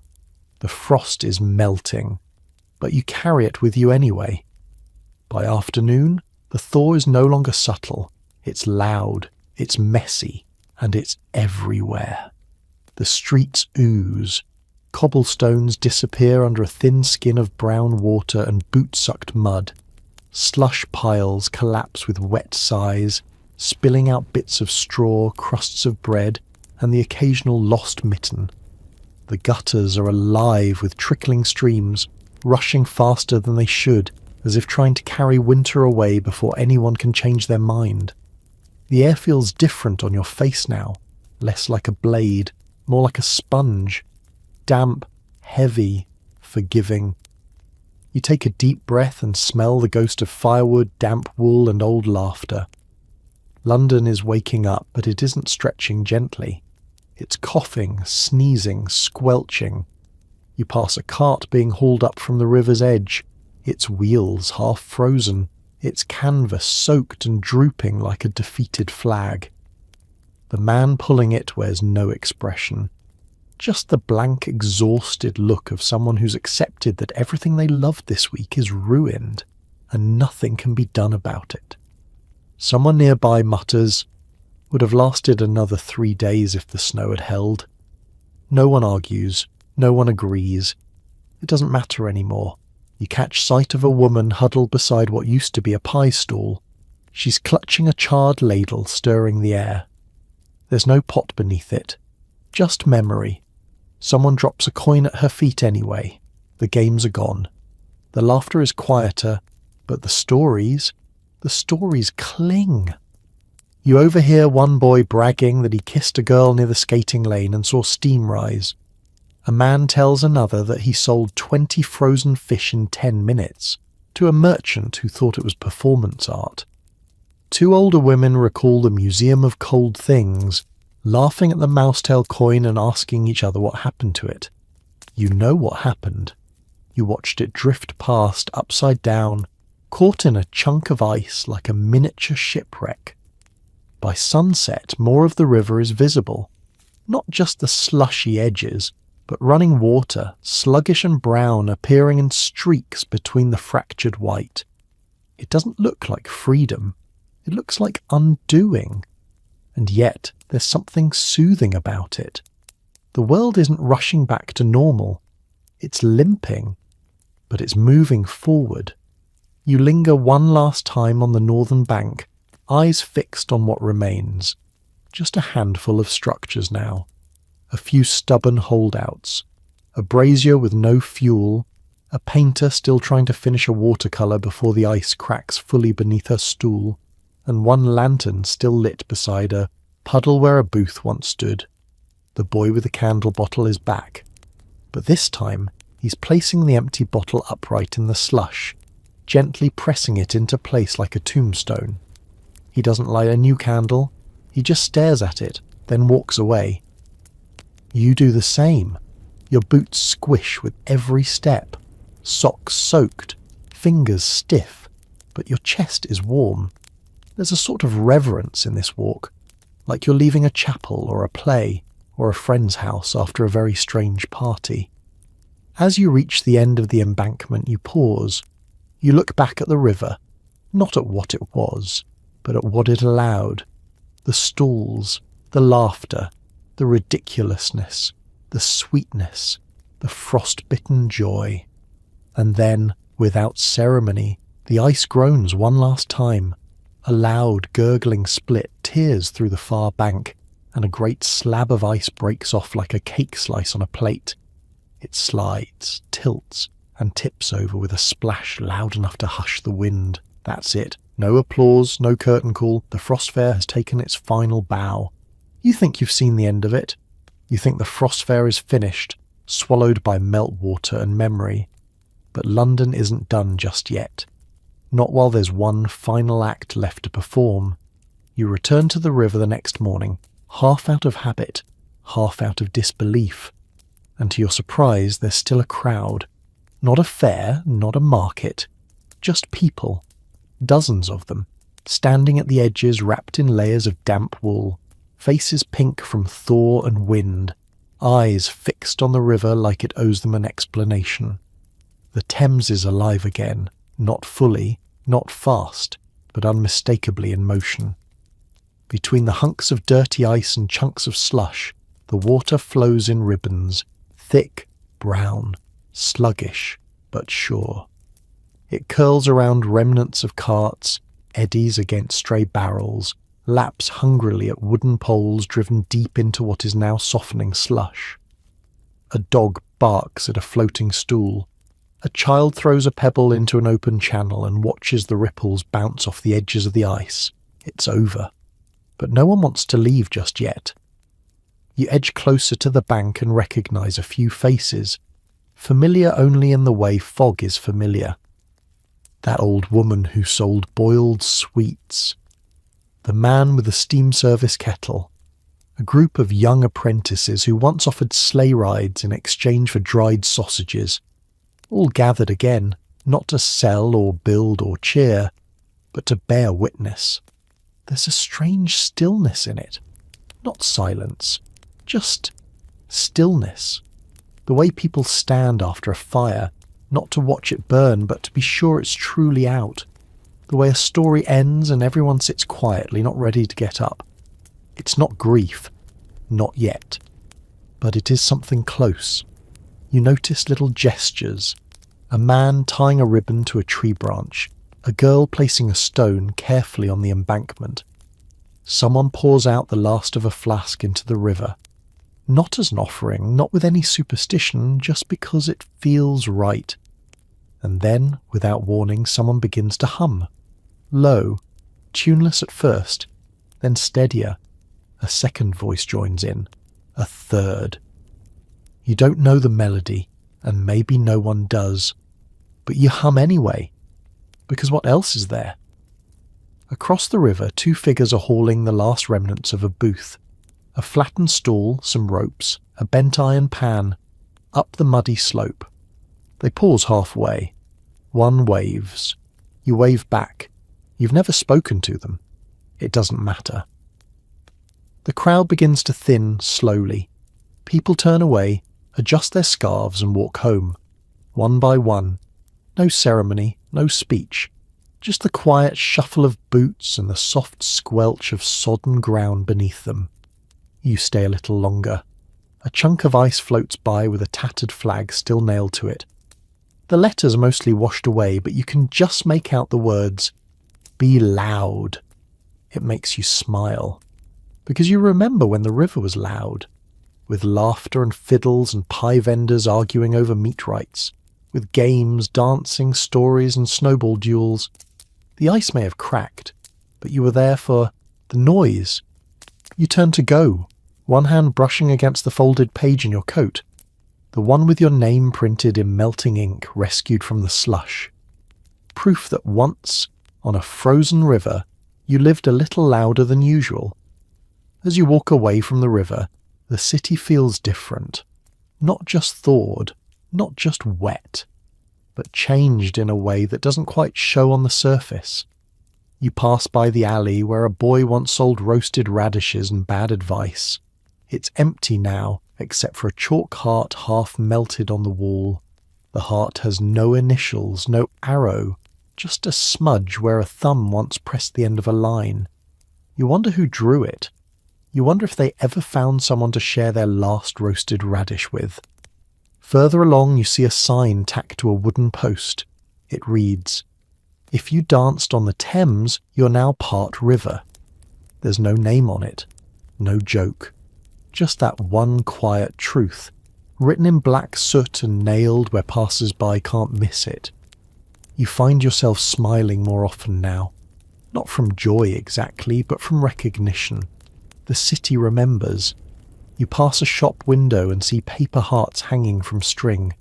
Not for love, but shaped like the old tokens printed on the river. Thames prints, someone is calling them. A trend already. People paying to have their names pressed on cold paper and stamped with droplets to make it look like ice. You suppose that's how stories survive, in symbols, trinkets and knockoffs. But the real story, it's still clinging to your coat. You head back to your lodging. The streets are slushy, the sky low and colourless, but inside you feels like warm bread and wool mittens. You sit by the hearth, your hearth, and pull out the folded page again. Your name is nearly faded now, but that doesn't matter. You remember the press, the squeak of the roller, the cold snap of the ink, the girl who handed it to you with ink on her nose and a grin wider than the Thames. You remember your first step onto the ice. You remember the boy who lit a candle just because he could. You remember the laugh you let out when your pie shattered like porcelain. You remember skaters tumbling, sausages boiling, turnips rolling, music clattering and snow falling in little confetti flurries between rows of tents. You remember warming your hands on borrowed braziers. You remember singing with strangers. You remember building a world out of absurdity and frost. And when you close your eyes, the ice is still there, not beneath you anymore, but in you. a glittering plain of possibility, frozen just long enough to build something impossible. A reminder that even the coldest, darkest seasons can crack open just wide enough to let in something glowing and foolish and absolutely unforgettable. There's a knock at the door. You open it to find the girl from the button stall, now with a coat 2 sizes too large and a basket full of odds and ends. "Do you need a button?" she asks, holding one up. "Found this one, near the river. Looks lucky." You take it, and you laugh. Not because it's funny, or warm, or wise, but because somehow, even after the frost fair has melted, you're still finding pieces of it in the hands of people who were there, still trading memories like currency, still alive in the cold's wake. As the door closes behind you, the city exhales, and somewhere beneath your feet the river rolls on, wide, brown, grumbling, and very much awake again. You don't mean to dream about the frost fair, but it creeps in anyway, soft, uninvited, like morning fog under the door. At first it's just images, a mitten frozen to a table, a paper lantern glowing orange against a pale grey sky, a fiddle string snapping in the cold and the laughter that followed. You dream of buttons scattered like coins, of skating lanes that go in endless circles, of a sausage that rolls gently into the crack of the world and disappears with a splash. When you wake, you're smiling, but the room's cold again. Not frost fair cold, just London winter cold. Damp walls, stiff sheets, and a window that rattles in its frame. You wrap yourself tighter in the blanket and think of warmth as a thing you used to share, out there, with strangers on a river. You wonder what became of them. The button man, the joke stew woman, the boy with the bottle candle. Maybe they're dreaming of it too. Maybe you're all connected by invisible strings that still hum faintly beneath your floorboards. Outside, the streets are unrecognizable, not because they've changed, but because you have. After standing on a frozen river, everything else seems slightly less strange. People speak of the frost fair now in past tense. Weren't it something? They say it was the coldest since the last big freeze. Shame I missed it. Heard you could print your name on the Thames. And you nod politely, offering small smiles, never quite sure whether to tell them just how deep the ice really went. Because the truth is, it wasn't just about the freeze. It was about the refusal to huddle, to mourn, to wait for spring like some polite little city. The frost fair was a rebellion made of firewood, sausages and cider. It was London's answer to a frozen world. If the river stops moving, then we will move atop it. And you? You were part of that movement. You still feel it in your legs, the strange muscle memory of walking on water, of learning to balance on uncertainty, of trusting that others would catch you if you slipped, because that's what the ice had taught you. You step outside and pass the embankment. The river is wide and brown again, sluggish and indifferent. A few ice floes still drift along like forgotten scraps of a letter torn too quickly. But the fair is gone. No more stalls, no music, no smoke, just water, and the sound of gulls laughing overhead. Yet every now and then you see something small that makes you pause. A child dragging a plank behind them like a sled. A woman selling roasted apples with a knowing wink. A chalk drawing of a mitten and a pie on a brick wall next to the words "Be loud." The city remembers in fragments. You turn down an alley and spot a page fluttering in the gutter. You stoop to pick it up. It's soggy and blank, just paper now, not yours, not anyone's. But still for a moment you cradle it gently, just in case, because there's a part of you that believes the river might freeze again. Maybe not this winter, maybe not in your lifetime, but if it does, you'll know what to do. You'll lace your boots, wrap your scarf, step onto the ice, and build a world. Later that day, you find yourself retracing your steps, not to revisit the frost fair, but to feel its absence more closely. The embankment is muddy now, trampled by carts and washed by tides that have no memory of stalls or songs. The wooden post that once anchored booths now lie discarded along the path, snapped or stripped for firewood. All that remains are vague impressions, a wheel rut filled with water, a few melted wax drips hardened on a cobble, and footprints, some leading toward the river, others walking away, half sunken and fading. You stop at one of the old crossing points. It used to be marked with a painted sign that read "Safe Path Mostly." The sign is gone, but you remember the spot. It was where the plank boot dancers had once spun like tops, laughing as their makeshift soles skated clumsily across the grooved ice. You smile, then notice something curious. Someone's left behind a boot. Not stuck, not discarded, placed, deliberately. It's old, the leather scuffed and the sole barely clinging on, but inside it sits a small folded note, damp and creased. You kneel, careful not to soak your knees in the slush, and pluck the note from its resting place. 4 words. For next time, be louder. You laugh, but it catches in your throat. The absurdity of it, the tenderness, the idea that someone else, maybe just like you, couldn't leave entirely without leaving something behind. Not a souvenir, but an invitation. You leave the note where it is, tuck the boot back into place and move on. Back in the heart of the city, things are as they've always been. Market stalls hawk winter apples. Children toss slush balls in alleyways. Merchants argue over copper. The pulse of London beats on, slightly soggy but undeterred. But now you hear echoes in places others don't.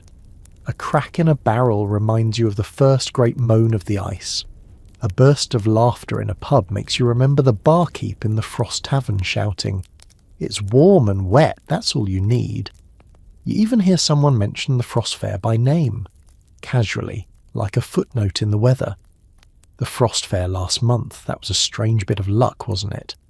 And just like that, it's relegated to conversation, a curiosity of winter. But for you, it's more than that. You keep the print in your coat, folded neatly, a little more worn each day.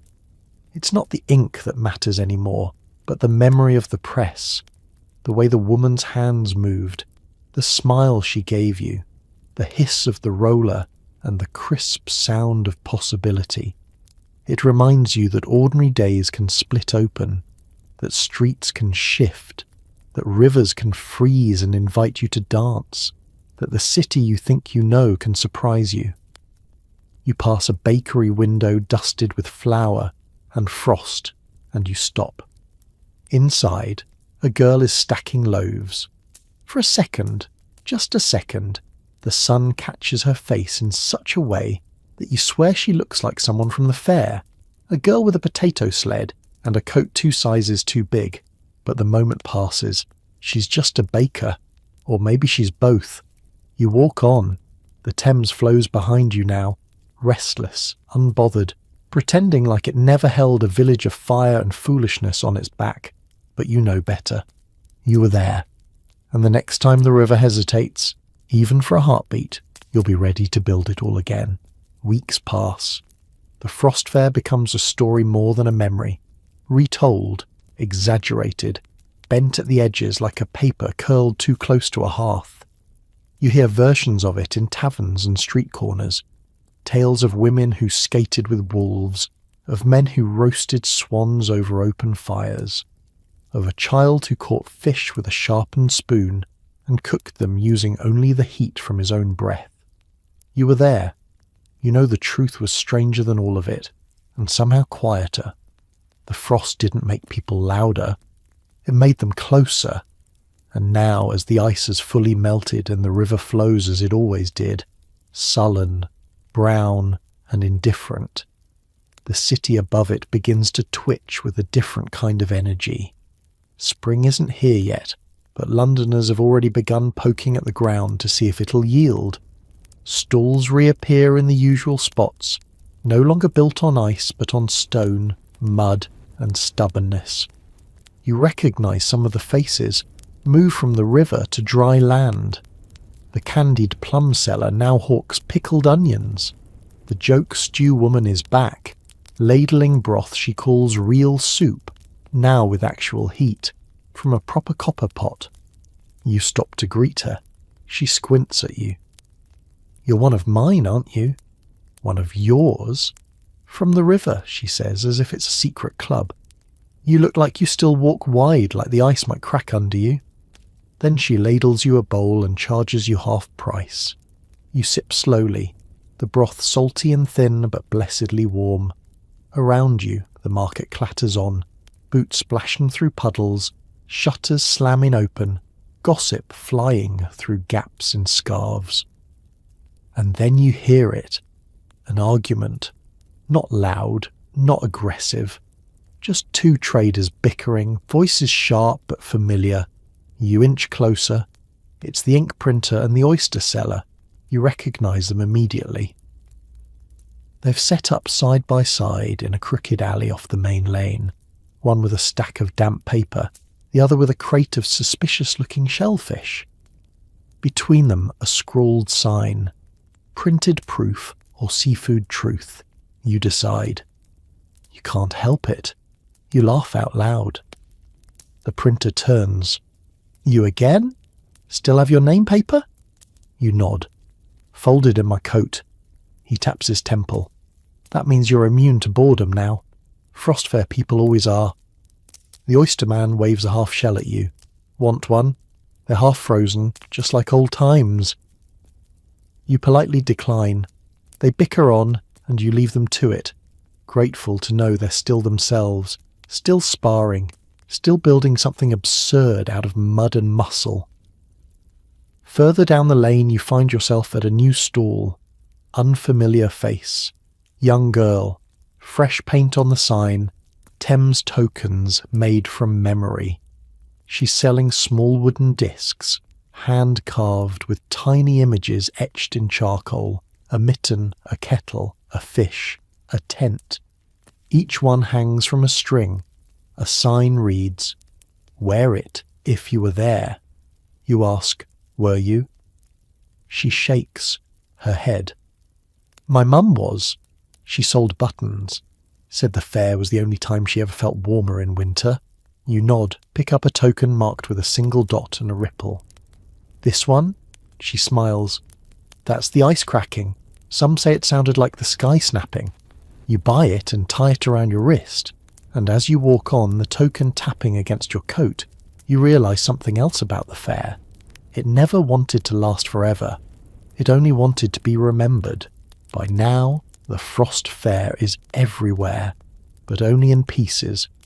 You see it in stories told around fire pits, in offhand jokes between shopkeepers, in a dog's name, Mittens, and the name of a new tavern near Fleet Lane called the Cracked Ice.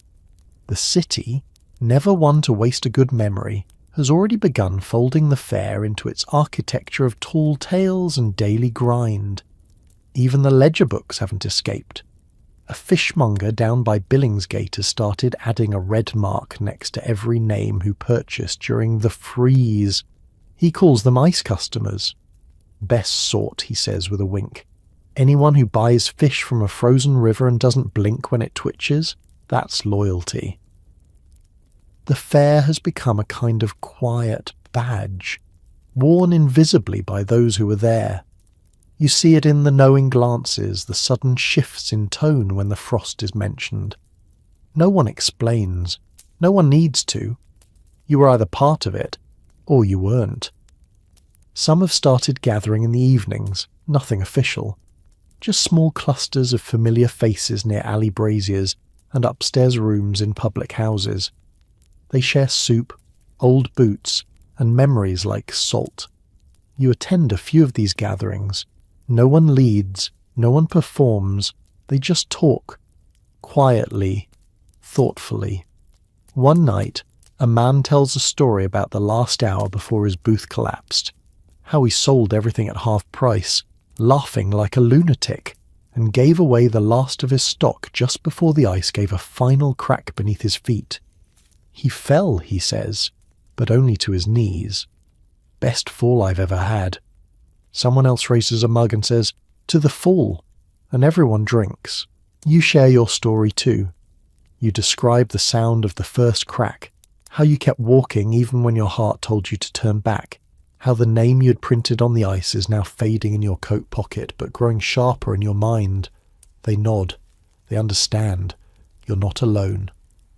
One woman pulls out a stack of waxed cloth squares. Each one has a small image stamped on it, a tent, a brazier, a pie, a button. She hands them around like tarot cards. "Take one," she says, "whatever you remember first." You choose the brazier, the heat, the way it smelled, the strangers who offered you their hands without asking your name. You tuck the cloth into your sleeve. After the gathering, you walk home slowly, your boots echoing on wet cobbles. The river is still and dark, just out of sight, but you feel it there, beneath the stone, beneath the noise of carts and cats and tired London feet. You realise the frost fair didn't vanish. It sank, not tragically, not like a ship, but like a seed, buried in the city's winter soil, waiting, because London remembers in layers, in soot and ink, in boots and breath. And someday, maybe not soon, maybe not in your time, but someday, when the cold creeps back just right, the river will freeze again, and the fair will return. Not the same, no, but something like it, something just as foolish, just as beautiful. Until then, you carry the ember in your pocket, the print, the token, the echo of laughter across frozen water. The frost is gone, but you, and everyone like you, still walk a little wider, just in case the ice remembers how to hold your weight. It's a wet morning when you find yourself pulled by curiosity, not back to the river but somewhere else. You're walking east through the city, not far from the docks, when you pass a crooked sign with flaking paint that reads, "Wares and Wonders, Cold Weather Curiosities." It doesn't look like much. A crooked door, a single dusty window, and inside shapes piled high under waxed cloths and burlap. But something tugs at you. You duck inside and are greeted with a smell you recognise instantly. Damp wood, scorched sugar, and the faintest trace of charred paper. The air is heavy with it, like a cupboard that's stored too many winters and hasn't quite aired out. Behind a crooked counter sits a man with a twisted moustache and a coat 3 sizes too large. "You look like someone who walked the river," he says without lifting his eyes from the ledger. "I did," you reply. He grins. "Then I've got just the thing." He pulls aside a tarp to reveal a wooden chest, long and narrow, the hinges squealing as he opens it. Inside is a collection of oddities. Not valuable, not even useful, but unmistakably real.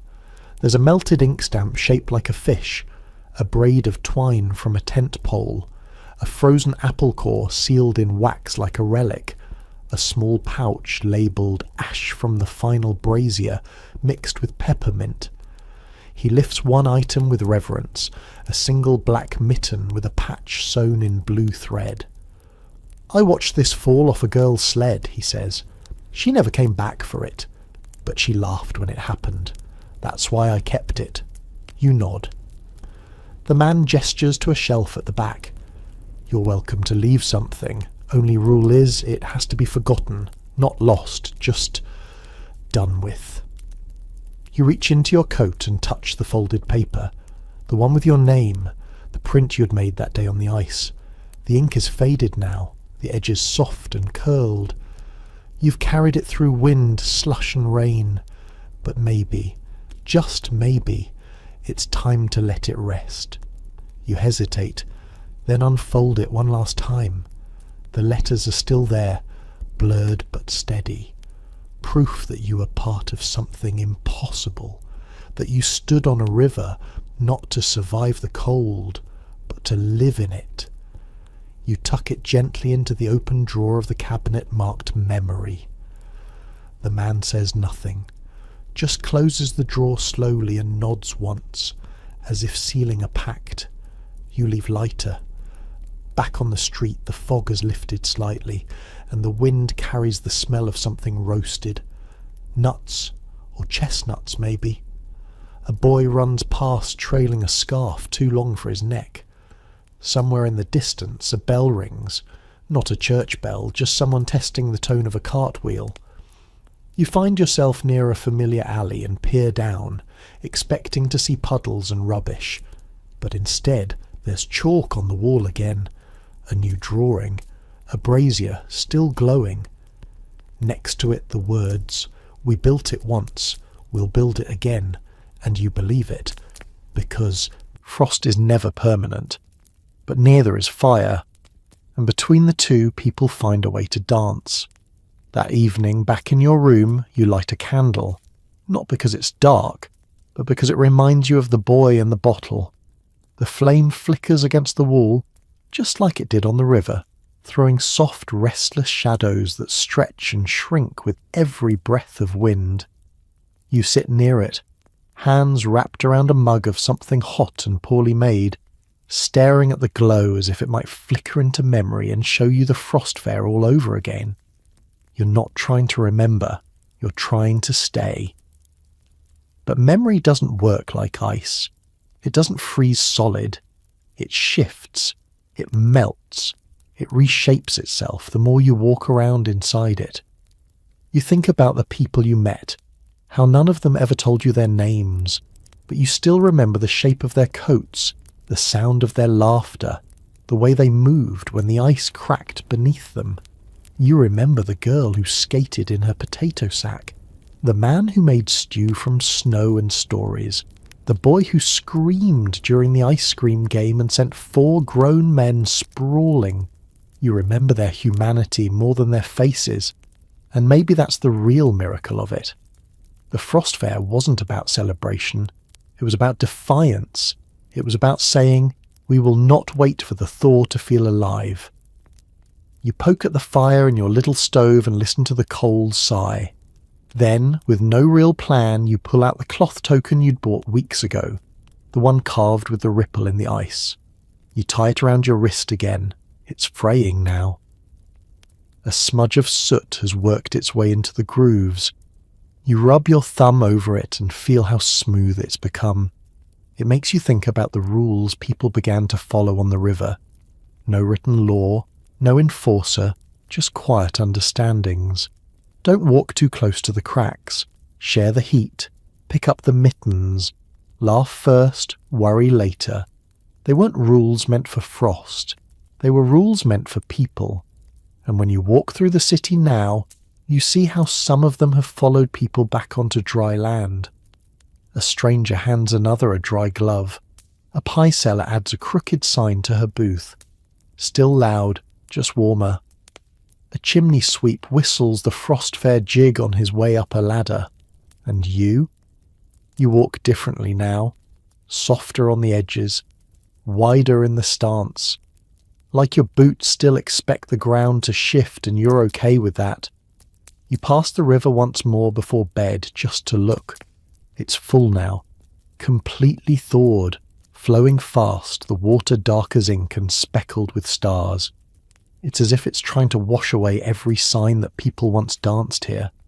But it can't. Not really. Because even as it rushes by, you see reflections of lanterns in the windows above it, flickering like distant fires on ice. The river mirrors not just the buildings, but the stories they hold. And tonight, your story is part of it. Before you head home, you kneel by the water's edge and whisper something into the current.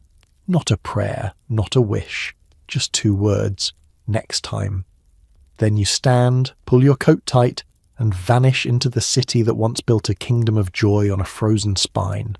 You wake to rain. Not the stinging sleet or frozen dust of weeks past, but proper rain.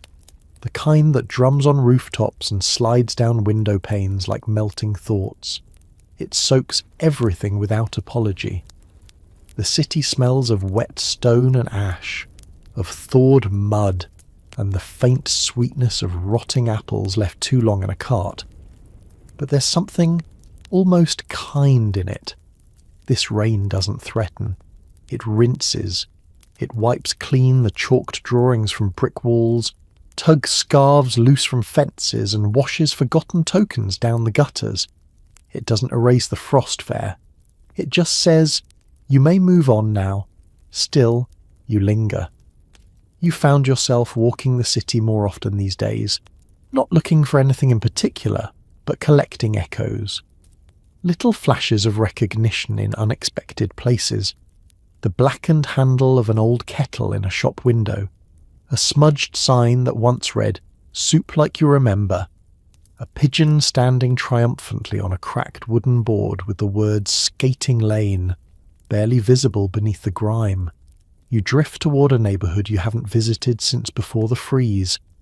It's one of those odd corners of London that never quite knows what century it's in. Gas lamps hang beside crooked windows. Roofs lean into each other like gossiping aunts. You round a bend and nearly walk straight into a man hauling a barrel on a handcart. He grins. Careful now. River's not frozen anymore. You blink. Were you there? He snorts. Was I there? I sold the only warm pickles on the Thames. You don't forget a week like that.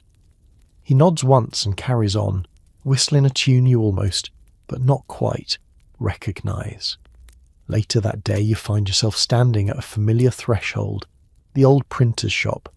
You didn't plan to come here, but your feet brought you. That happens more and more. Inside it smells of wet ink and damp paper. The boy is there again, the one who set your name in type. His hands are stained black to the wrists, and he's feeding blank pages into a small press with a rhythm that feels like a heartbeat. You greet him. He looks up and smiles faintly. Still carrying your name around? You nod. Gave it away. Felt like the right time. He nods back. Good. Names printed on ice aren't meant to last. They're meant to mean. You pause, then ask, what are you printing now? He taps the top page and holds it up. It's a small broadside, simple and clean. At the top, in bold ink, it reads, The Rules of the River. Below it, 1. Walk wide. 2. Laugh loudly. 3. Hold hands when you fall. 4. Trade mittens, not blame. 5. Be louder than the crack. 6. Leave warm things behind. You read it twice, then a third time. He sees the look in your eyes and hands you a copy. No charge, he says. You already paid with your footprints. You fold the page slowly, reverently, not like a souvenir, like a reminder. As you step outside, the rain has lightened. It falls in tiny, lazy drops, more like a memory than a storm. You tuck the paper close to your chest and walk on. The city doesn't feel colder anymore, but somehow you walk just as wide. Later that night, back in your small room above the shop, you sit by the window and reread the page. The rules of the river, walk wide. Laugh loudly. Hold hands when you fall. The paper is still damp at the edges, curling slightly like it remembers being near heat. You set it beside your lamp and watch the ink glisten faintly in the glow. There's something strange about seeing the rules written down, so simple, so obvious. Yet in the middle of the frost fair no one ever said them aloud. They simply happened, as if the ice itself had whispered them underfoot and everyone had just agreed to listen. You turn your thoughts to the others. You wonder where they are now. The girl with the ink on her nose, the sweetbread stall runner, the boy who lost his mitten but never noticed. You picture them scattered through the city like crumbs, returning to markets and back streets, their river legs fading with each dry day. But still carrying that same invisible badge. I was there. I stayed when it froze. I laughed when it cracked. And maybe that's all you really need. You glance at your coat, hanging near the door.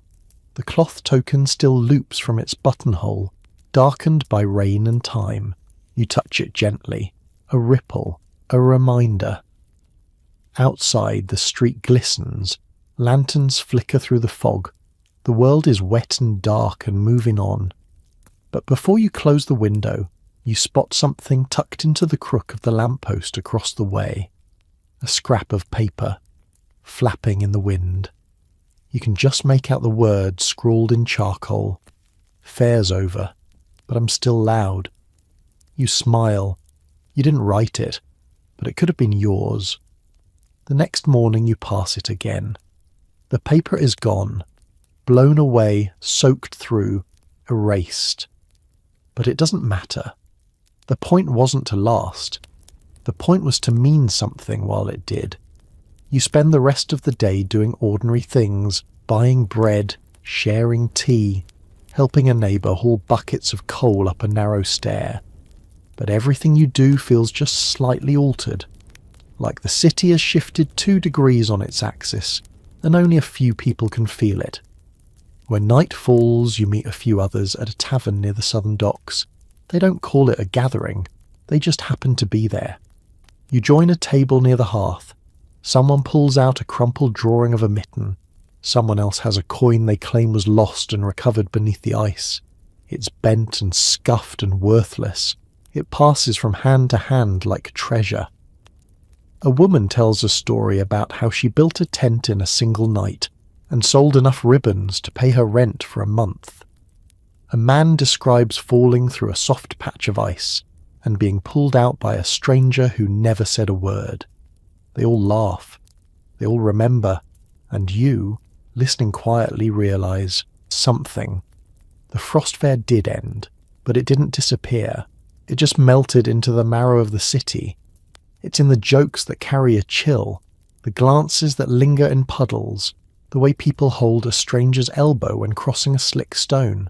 And maybe, just maybe, the river remembers too, waiting for the next time the cold comes hard enough, that the people build warmth with fire, with foolishness, and with one another.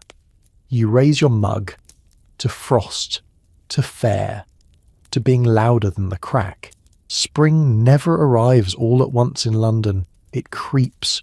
A few green shoots on the edge of a muddy lane, a wheelbarrow tipped with snowmelt and sprouting weeds, a pigeon flapping down with a twig in its beak like it's got somewhere ambitious to be.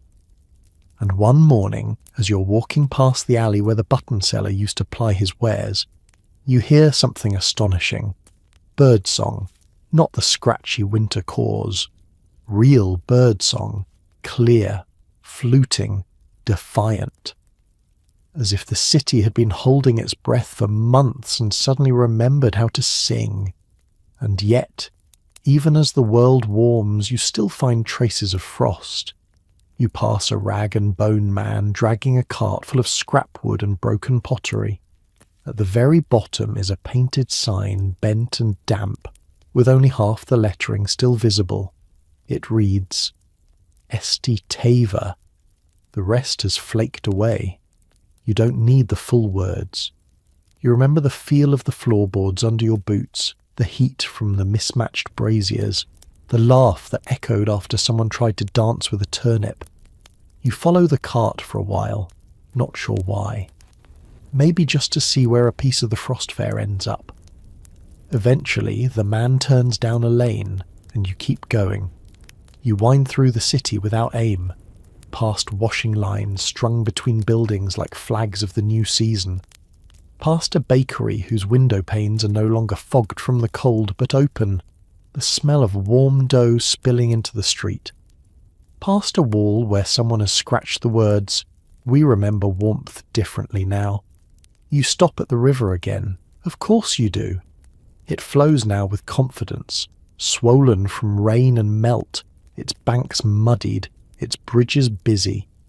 Boats cut through it without ceremony, ferrying goods and gossip from shore to shore.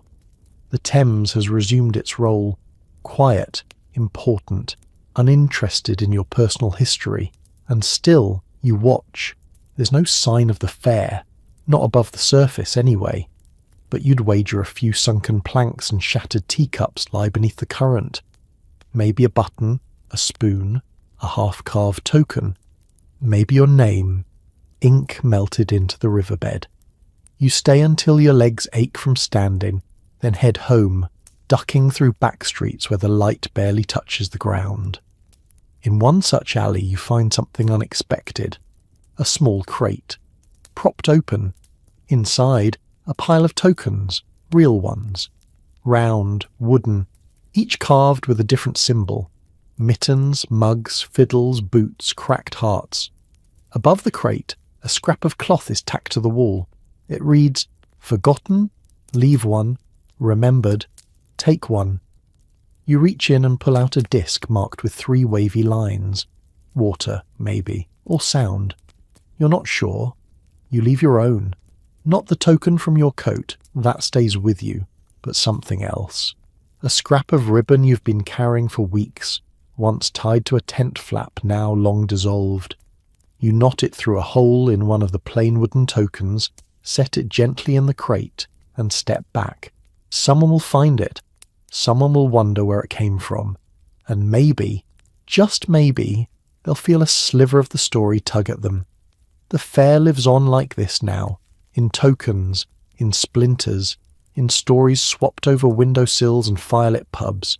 It lives in you. And though the ice is gone, you still walk carefully sometimes, not out of fear, but out of reverence, as if the ground beneath your boots might remember how to crack, just for a moment, just enough to remind the city what it's capable of. As the weeks lengthen and the light softens, you start to notice how quickly the city forgets, at least on the surface. New posters are glued over the ones from winter. New coats cover the patched ones worn on the ice. Stalls return to the streets where they've always belonged, and no one talks about how, for a brief and freezing season, those same stalls stood in the middle of the river. But you notice something else too. A man tipping his hat to a stranger who helps him lift a barrel. A chimney sweep giving his second pair of gloves to a boy with no scarf. A baker wrapping an extra crust in a napkin and saying, "Don't tell anyone." The city might forget where it stood, but not how it stood. And you've stopped needing to look for traces, because now the frost fair lives in your gait, in your breath, in the way your eyes scan every puddle like it might surprise you. One afternoon, you step into a print shop, not the same one as before. This one is newer, brighter, and less cramped. The press here is shiny, the inkpot's polished. The man behind the counter wears a clean apron and asks how he can help. You smile. "Do you do custom work?" He nods. "Name cards, trade slips, event flyers?" "No," you say, pulling a folded page from your pocket. The old one, the original. Your name, still barely visible. "I want this reprinted, just like this. Don't clean it up." He studies it. The letters are smudged. "I know," he shrugs. "All right. Same ink?" "No," you say. "Colder." He laughs, but he does it. And when he hands you the reprint, slightly crooked, slightly imperfect, you feel something settle in your chest. A small thing, a personal monument. Proof that even if no one else remembers, you do. You pin the new print above your hearth that night. Not framed, not honoured, just there next to the window, fluttering every time the wind slips in. The days grow longer, the thaw deepens into damp soil, and your boots pick up more mud than ice now. You stop checking the river every morning. You start sleeping with 1 blanket instead of 3. And yet, one day you walk past a child dragging a crate across the street. It's empty. He pulls it with a rope tied to his waist, wobbling, slipping slightly on a damp stone, but grinning like he's just won something. You hear him shout to someone around the corner, "Let's build a tent." The words hit you like a splash of snowmelt. They don't know what they're echoing. They weren't there, but the memory has drifted forward, wrapped in play and wood and rope. And in that moment you feel time bend slightly, like the city is briefly remembering what it almost forgot. That's how it works now. The Frost Fair isn't a location. It's a rhythm. It bubbles up in laughter over hot soup. It creaks in the beams of pop-up stalls. It hums in the sigh of the river whenever the wind presses its weight against the surface. You keep walking. And though the Thames runs free beside you, brown and endless and full of boats, you swear, just for a second. You feel something solid beneath your feet. Not stone, not mud, but the memory of ice. By mid-spring, the frost fair has become something you don't talk about unless someone else mentions it first. It's not shame, it's something gentler, a kind of reverence. Like remembering a dream that was so beautiful you're afraid that saying it out loud might dull it. And yet when it is mentioned, the effect is instant, like a bell rung under a table. Heads turn, eyes meet, smiles bloom, quiet and knowing. You're walking through Spitalfields one morning when you hear a familiar sound, a handbell, the kind they used on the ice to call attention to soup, lost gloves, or impromptu skates for hire. You follow it. It leads you to a street corner where a woman in a patched red shawl stands beside a cart. But instead of food or fabric, she's selling stories. Or at least that's what the crooked sign says. Tales from the ice. 1 farthing per truth, 2 for a lie. You grin. She sees you and gestures. You look like someone with frost behind the ears. I was there, you say. She raises an eyebrow. Then you already know all the good ones. Still, you pay her anyway, just for the sport of it. She leans forward and tells you a tale about a man who tried to skate across the entire Thames with a barrel of pickled onions tied to each foot. You laugh, not because you believe it, but because it sounds almost true. You thank her, and she slips a small wooden token into your hand before you go. It's carved with a kettle and the words, "Warm once, still warm." That night you hold it between your fingers for longer than expected. A few days later the markets are full of chatter about the heat. Unseasonably warm for April. Someone says the river smells different. Someone else claims to have seen a fish leap clear out of the water and land beside a piece of half-sunken timber. You wonder, absurdly, if it was one of the last from beneath the fair, stirred back to life by the memory of music and burned onions. You return to the river's edge, not for nostalgia, just to see. It's moving fast today, swollen with spring rain. You stand on the embankment and stare, not expecting anything in particular. But then you notice something bobbing near a mooring post, a piece of painted wood, faint letters. You squint, lean closer. Printed on the Thames. You almost laugh. It's waterlogged and barely holding together, but it's real. You reach out with a stick, nudge it closer and finally pull it in. A piece of a booth, maybe, or a signpost from the printer's tent. You dry it as best you can and tuck it under your arm. You don't know why. It's not valuable. It won't last. But it feels like a gift.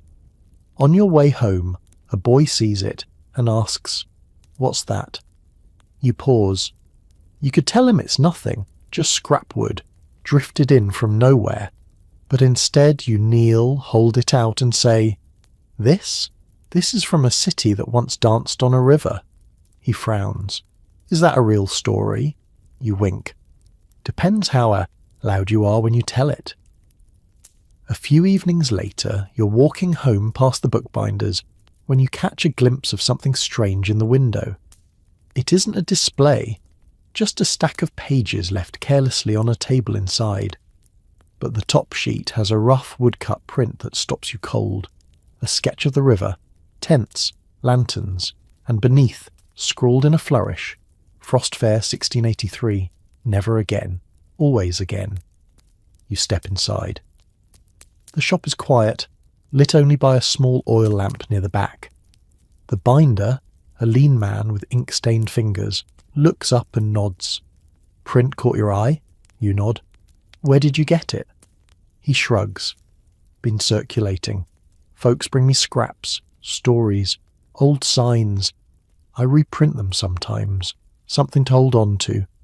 He sets down a new sheet still wet at the corners and carefully presses the edges. You ask if you can buy one. He shakes his head. Not for sale. But if you were there, you get one. He rolls it gently and ties it with twine. You carry it home under your arm, but this time you don't hang it. You tuck it under your bed.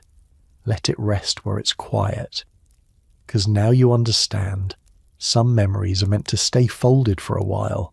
They grow richer in silence. The city is full of these small gestures now. On the corner of Milk Street, someone has painted a delicate frost pattern along the base of a shop window. White swirls with tiny dancing figures tucked between the curls. A silent mural. No signature. Just left there like a whispered story. On a wall near Fleet Lane, someone's nailed an empty frame around a patch of brick. Beneath it, a plaque. Site of absolutely nothing, 1683. People stop and stare anyway. And in your own neighbourhood, someone's tied a string of mittens across 2 chimneys. Red, blue, grey, brown. Some are clearly handmade. Others mismatched or too small. They sway like prayer flags for something that passed but left its shape behind. You've stopped trying to explain it to people who weren't there. It's not that they wouldn't believe you. It's that belief isn't the point. The fair wasn't about proving anything. It was about being there, and you were. Now you find yourself building small rituals, keeping the kettle warm longer than needed, saving the last bit of bread crust even if it's gone stale. Listening more carefully when people laugh, because sometimes it carries a little echo of that frozen field, that impossible gathering. Late one night, as the city breathes in spring, you sit by your window and hear footsteps below. 2 figures, one tall, one small. They pause by the lamppost across the street. You hear a whisper. Here, right here. Then something slips from their hand and lands in the gutter with a soft clack. You wait until they've gone before slipping downstairs. There, nestled in the leaves, is a wooden token. Not one you've seen before. Carved with a boot print and a flame. On the back, scratched faintly with a nail. If it ever freezes again, meet me. You tuck it into your coat pocket, not because you expect anything, but because hope, like frost, can return when the conditions are just right. There are certain sounds that belong to spring in London. Boot heels splashing through puddles, shutters creaking open again after months of being sealed, children skipping stones with triumphant squeals on thaw-softened riverbanks. But today you hear something different. A hush. Not silence, but a softening, like the city is holding its breath. You step outside and feel it before you see it. The air isn't cold exactly, but there's a weight to it, a thickness, the kind of atmosphere that precedes something, a storm perhaps, or a shift in memory. The sky above is blank as bone, not threatening, just empty. And the Thames, it's slower today. You walk along its edge, noting how the current no longer rushes with spring urgency. It eddies, circles lazily as if tired or waiting. Then, on the Southwark side, you spot it. A man standing knee-deep in the water, holding a fishing rod. You blink. People fish in the Thames, sure, but this man isn't casting. He's placing something in the water. You edge closer, curiosity outweighing caution, until you can make out what it is. Wooden discs, dozens of them. He gently lays each one on the surface like a leaf, lets it bob a moment, then watches it float downstream. Every now and then, he hums a little tune, a lullaby maybe, or a hymn to something forgotten. You clear your throat. He glances up and smiles, unbothered. "Tokens," he says. "I can see that," you reply. He lifts one from a pouch and offers it to you. It's carved with a snowflake and a loaf of bread. "I make one every year," he says, "since '83. You examine the token more closely. The edges are smoothed with age. The carving is shallow but neat, done with a practiced hand. "Why the river?" you ask. He shrugs. "It remembers." He turns back to his task and you pocket the token. unsure what to make of the encounter. As you walk away, you glance back once. He's humming again, and the river is full of tiny circles drifting like thoughts someone decided not to say out loud. Back home, you light your stove. The kettle whistles. You pull out your old tin of saved trinkets and add the snowflake token to the pile. It joins a bent button, a paper scrap with your name barely visible, a ribbon stiffened from frost, and now this quiet disc from the river's hand. Outside, the clouds deepen. You step into your slippers, feeling the worn soles, the impressions shaped by months of pacing through slush and smoke and song. And though the ice is long gone, you catch yourself wondering, what if? What if the river remembers more than we do? What if it could freeze again? Not in our time, maybe, but one day, long after we've all turned into stories ourselves, would someone find our tokens? Would they recognize them for what they are? Not just souvenirs, but footprints, maps, invitations to come closer, kneel by the water, and listen for laughter trapped under the ice. You place another log in the fire and sit down, slowly feeling the floorboards creak. The wind rattles the window pane once, gently, like a knock. A few days later, you head to the apothecary's, not for anything urgent, just out of habit. These errands used to be about staying warm, stocking up, preparing for more cold. Now, they're about reconnecting, seeing familiar faces, checking who's still around. The bell over the door rings as you step inside. Behind the counter is Elsie, sleeves rolled and spectacles fogged from the warmth inside. She greets you with that same sharp little nod she gave back in February, when she was ladling boiled nettle water into tin cups for shivering hands on the frozen river. "I've got something for you," she says before you even speak. From beneath the counter she pulls out a small glass vial. No label, no cork. Inside, floating lazily in clear liquid, is what looks like a sliver of ice. You raise an eyebrow. Elsie grins. "It's not. It's resin. But I poured it over a chip of frozen Thames water I kept in a tin. Captured it right before the last patch melted." You take it gently. It's the size of a fingertip with a single black speck, maybe ash from a cooking fire suspended in the centre. "I call it memory drop," she says. You laugh. "Does it cure anything?" "Only doubt," she replies.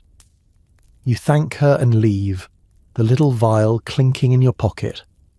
That night, you hold it to the candlelight and watch the shadows ripple through it like ghost flickers of that icy sky. Some evenings now, you walk without a destination. You meander past old stall corners, forgotten alleyways, places where laughter once rang over frozen boards. You're not looking for souvenirs anymore. You're listening, for echoes, for impressions. And sometimes you hear them. The clang of a bell, the whisper of blades on frost, the low thunk of an axe splitting firewood, the creak of a tent wall shifting in the wind. Are they real? Does it matter? One afternoon, a neighbour knocks to ask if you've seen their cat. You haven't.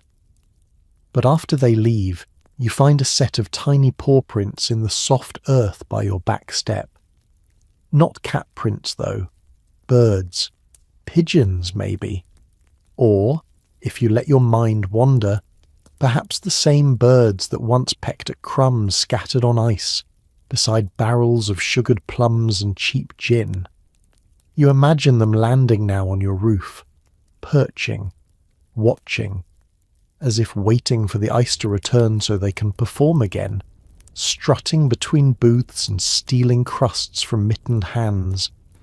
Sometimes you wonder if the frost fair was a spell, not the kind with wands or witches, but the kind cast by need and hunger and stubborn joy, a magic born from desperation, sustained by firelight and laughter and thick boots. And like all spells, it had to end. But maybe not entirely. Maybe the spell lingers, in shop signs, wooden tokens, fogged windows, and the way people linger just a bit longer near the river now, as if expecting music to rise from beneath its brown surface. You do it too, not out of hope, out of memory, because once London danced on water, and part of you never left the floor. The thaw brings strange shifts in the city, not just in puddles and river levels, but in people. You notice it in how they talk, how they pause before telling a joke, as though checking if it's all right to laugh again without the excuse of frost. You're standing in line at a pie shop in Holborn when a man behind you mutters, "Doesn't feel real, does it?" You glance back. He's got soot on his cuffs and a string of dried apples around his neck like a scarf. "The fair," he continues. "The ice, all of it. Feels like a book I read in a fever dream." You nod. "I was there too." He tilts his head, then leans forward and whispers, "Then maybe you can explain this." From his coat pocket he pulls out a coin, not a farthing or halfpenny, something different, square-edged, thick, made of wax it seems, with a crude image of a woman balancing a cake on her head. You blink. "I bought it for a song," he says, literally. "Sang 2 verses of Greensleeves and got this in return." You turn it over in your palm. On the back is etched, "Valid only while the Thames sleeps." It's nonsense, and yet you feel a familiar chill just holding it. He pockets the coin again and shrugs. "Funny thing is, I've seen 3 others like it since, all different." That night, you can't stop thinking about it, and in the days that follow, you start noticing things. Not just tokens, but phrases scratched into walls, boot prints that led nowhere, a bent spoon nailed to a beam above a butcher's stall spinning in the breeze. It's as if London itself is leaking fragments of that winter, one dream shard at a time. Then, in Clerkenwell, a young girl sells you a string of beads with bits of scorched paper tucked between each one. "From the fair," she insists. "Found them in the mud?" You smile politely but buy them anyway. At home, you unfold the scraps. Most are nonsense, ink blots, partial words. But one says in clear hand, "We laughed harder than the river could bear," and it stirs something deep in your chest. Not grief, not nostalgia, something in between, like a secret you weren't meant to keep, but can't let go of. You place the beads on your shelf beside the ice sliver from Elsie, the snowflake token from the riverman, and the warped plank from the Frost Fair's printing stall. It is becoming a shrine almost, but not for worship, for witness. Because here's the truth you've slowly come to understand. The Frost Fair didn't end when the ice cracked. It lingers. Not in ice or snow, but in these quiet keepsakes, these odd little items passed hand to hand, each one a matchstick waiting for a story to strike it. And you're the matchbox. Weeks pass. The city has bloomed into full spring, lantern light bouncing off puddles, washing hung out in narrow alleyways, hawkers shouting with renewed confidence. But now you find yourself walking more slowly, not because you're tired, but because you're looking for echoes. One morning you pass the old engraver's shop near Shoreditch. The windows are steamed up, but a new print hangs just behind the glass. At first glance, it looks like any London street scene. Tall hats, soot-stained chimneys, muddied hems. But in the corner, tiny and almost hidden, is a booth with icicles hanging off the awning, and beside it, a man selling roasted chestnuts on ice skates. You step inside. The engraver, a man with stiff hands and ink under every fingernail, grins before you say a word. "You see it, don't you?" You nod. He unwraps a bundle of prints on the table. They're everywhere now. The memories. People bring them in. Rough sketches on napkins, wood carvings, the occasional poem smeared with mustard, all of them from the fair, or about the fair, or trying to bring it back. He pauses, then lowers his voice. I think it wants to be remembered. You buy the print, not because you need it, but because something about it feels like a missing tile in the mosaic you've been unknowingly assembling. At home, you tack it beside the frost-kissed ribbon and the wooden disc from the bell ringer. Each piece, a note in a melody only you seem to hum. That night, rain patters against your window. You light a candle, not out of necessity, but for atmosphere. The flame flickers, and you swear.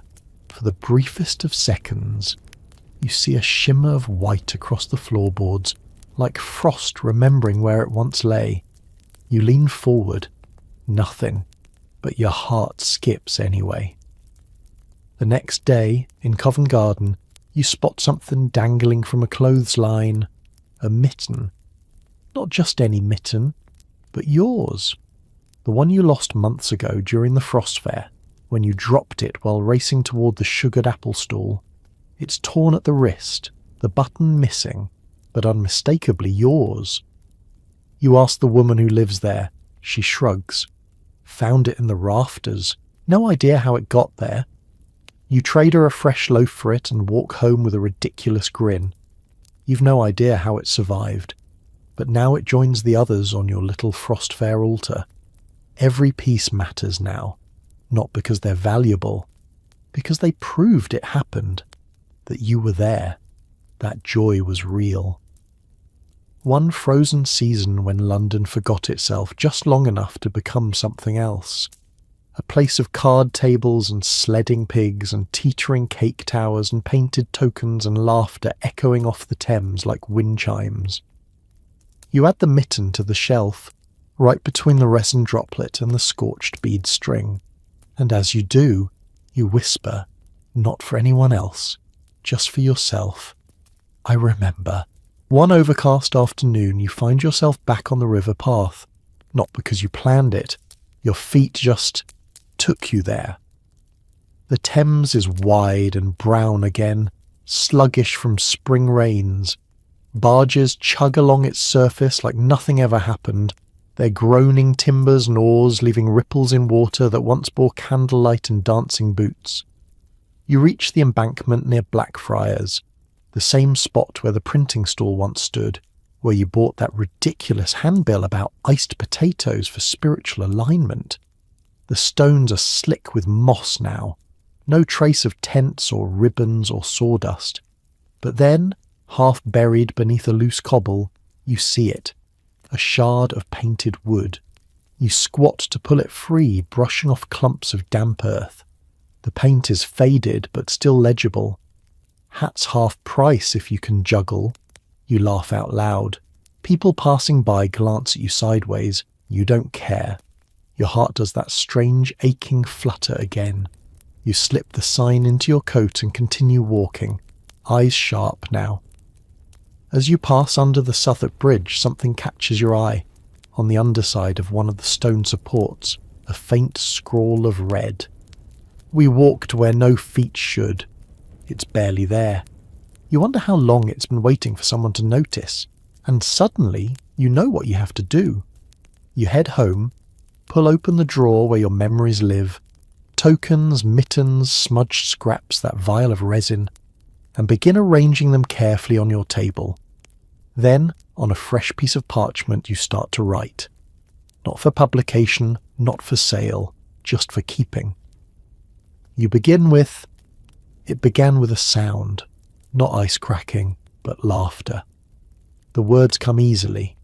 You describe the tent seams flapping in wind, the steam rising from meat pies, the little girl who sold wool mice that bled glitter when you squeezed them. You don't stop for hours. Outside, dusk falls. Candles are lit.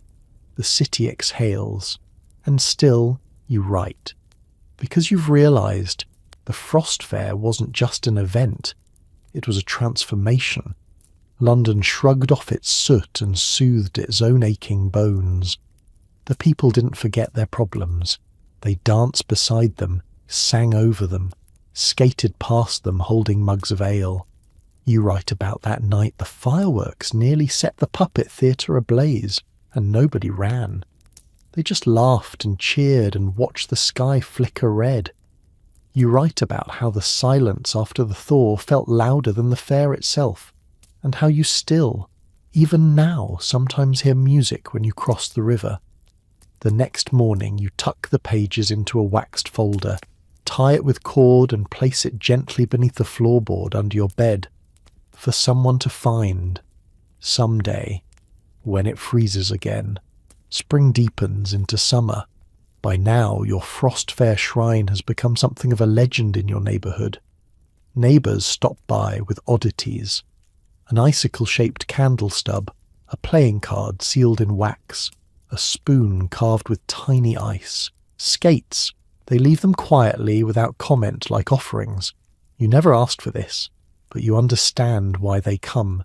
One evening, a boy from the alley behind the baker's shop shows up with a velvet pouch. From it, he pulls a ring, too large for his fingers, dented along the band, the metal dulled with age. Found it in the mud, he says. It's got letters, but they're weird. You squint. The inside reads, "Break not the ice unless you bring joy." You place it carefully beside the mitten.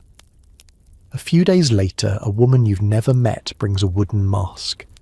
"It was nailed to the underside of my attic beams," she says. "No idea how long it's been there." It's a jester's face with a crooked smile. You remember seeing it once, dangling above the stage at the Frozen Puppet Theatre, where Punch wrestled with sausages and a cabbage turned into a dancing lady. Piece by piece the collection grows. You never intended to become the keeper of these memories. But now that you are, it feels right.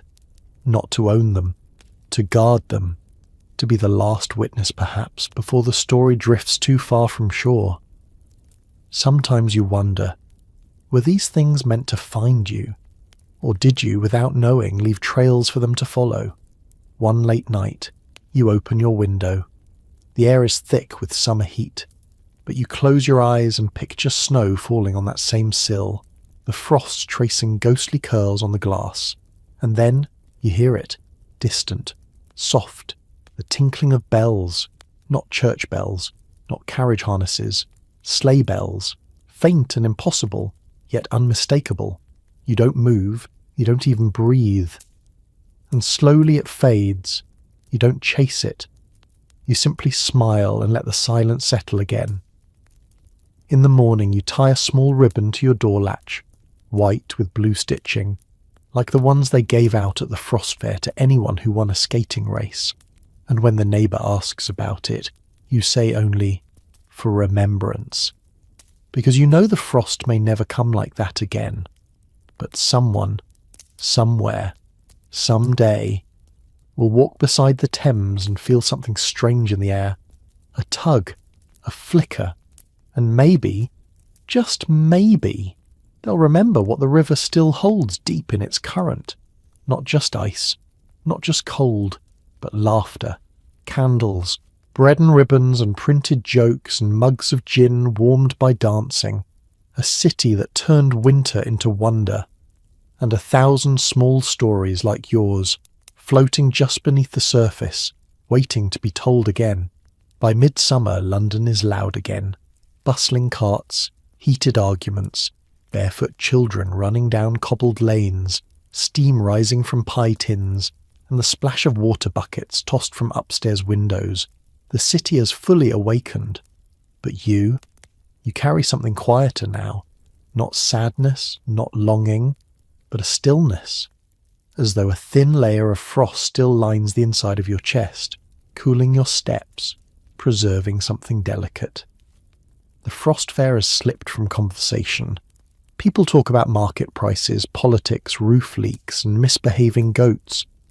But every so often the memories glimmer through, like when an old man leans against a tavern wall and hums a tune you know you heard, played on a tin whistle at the frozen bowling alley, or when you spot a baker sprinkling powdered sugar over a tray of biscuits, not in straight lines, but in crooked zigzags, just like the icy cracks that ran across the Thames.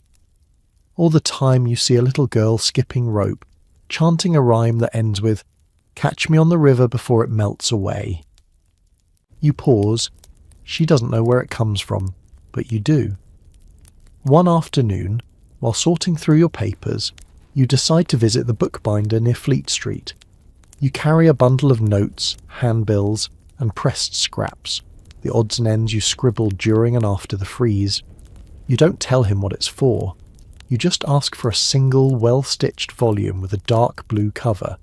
A week later, it's ready. You take it home, run your fingers over the spine. No title, no author, just a small stamped design on the front. A snowflake, barely visible unless the light hits it just right. You place it on the shelf, not with pride, but with care, as if tucking a sleeping creature into bed. Then you do something unexpected. You invite the neighbours, just a few. The girl with the glitter mice, the man with the juggling coin, Elsie from the apothecary, the boy from the alley with the ring. You clear your tiny parlour, set out mugs of lemon tea and open the blue book. Your voice is soft. You don't perform. You simply read. You speak of the first groan of ice, the tug of skates, the scent of roasted chestnuts and sweet ink. You recount the fair's rise and slow fading, the tokens found in pockets, the stories stitched into mittens and scrawled behind beams, and one by one they add their memories too. The apothecary mentions a patient who swore the frost fair cured her cough. The coin man recalls a dream where he danced with his younger self on a bridge of frozen music. The girl says nothing, but presses a single blue button into your hand. Everyone leaves smiling, quiet, changed. And when you're alone again, you tuck the button into the blue book. Just another memory, waiting for winter. The days lengthen, and the city hums its summer tune. But now you find yourself seeking quiet corners, rooftops just before dusk, riverbanks in the early hours, attic rooms where the dust glows gold in angled light. You aren't waiting for another frost fair. You know better than that. But you are listening for the shift, the tremble beneath things, like breath before a laugh, or silence before a song. You've started walking the Thames every week, not out of habit, but out of a quiet sort of duty. You nod at the stones beneath the bridges. You check the river's rhythm, as though keeping time on behalf of something ancient and half forgotten. One grey morning it rains softly. You're caught without a coat, and instead of running for cover, you stop near the spot where the puppet tent once stood. Rain trickles down your cheeks like meltwater. You close your eyes. In your mind you see sugar towers, dancing dogs, scribbled posters that say skate fast, fall fast. You hear the crowd cheering for the pickled egg eating contest. You taste steam, soot, laughter, spice. And when you open your eyes, the river is just the river, but you smile anyway. That evening you take out the blue book again. You flip through its soft pages, running your fingers over every crease, every ink smudge, every glued scrap of ribbon or bark or wax. Near the final page you tuck one last item, a pressed sprig of mint, picked from a patch growing wild along the water. It's nothing, and yet it smells like every booth that ever sold sweet tarts and hot punch. You close the book, slide it into its place, and then you finally rest. Not just for a night, but in your soul. Because you've done your part. You held the story. You remembered when others forgot. You passed it on with care. And if one day the Thames stiffens again beneath a cruel wind, if boots and bells and laughter once more claim the ice, someone will find the ribbon, or the mitten, or the blue book tucked beneath a floorboard or behind a wall. They'll run their fingers over the snowflake cover. They'll feel something stir in the silence, and they'll whisper, as you once did, "I remember." Now let your eyes soften. Let your breath fall into rhythm, slow and quiet, like snowfall settling on empty streets. You've wandered the frost-laced alleys of old London tonight. You've crossed the frozen Thames. You've laughed with strangers under candlelight and tucked tokens of memory into your pockets. You've watched the fair bloom and fade, and you've carried its story like a lantern through the seasons. That story is safe now. You don't have to hold it so tightly. You can let it rest as the river rests. Let the images blur, spinning jester masks, roasted chestnuts, the creak of wooden booths in the wind. Let the cold become a comfort, not a sting. Let the snow quiet your thoughts. Let the flickering memories tuck you in, like soft quilts stitched from music, laughter, and candle wax. You did not imagine it. You were there. And now, as you drift, you carry something gentle with you. An ember from the cold, a warmth carved out of winter. Breathe in, breathe out. Nothing to hold, nothing to fix, only to drift, only to dream. And maybe, somewhere in the hush between thoughts, you'll hear it again. The faint tinkle of sleigh bells, the crunch of skates, the echo of a joke that never needed explaining. The frost fair is gone, but sleep like winter remembers everything.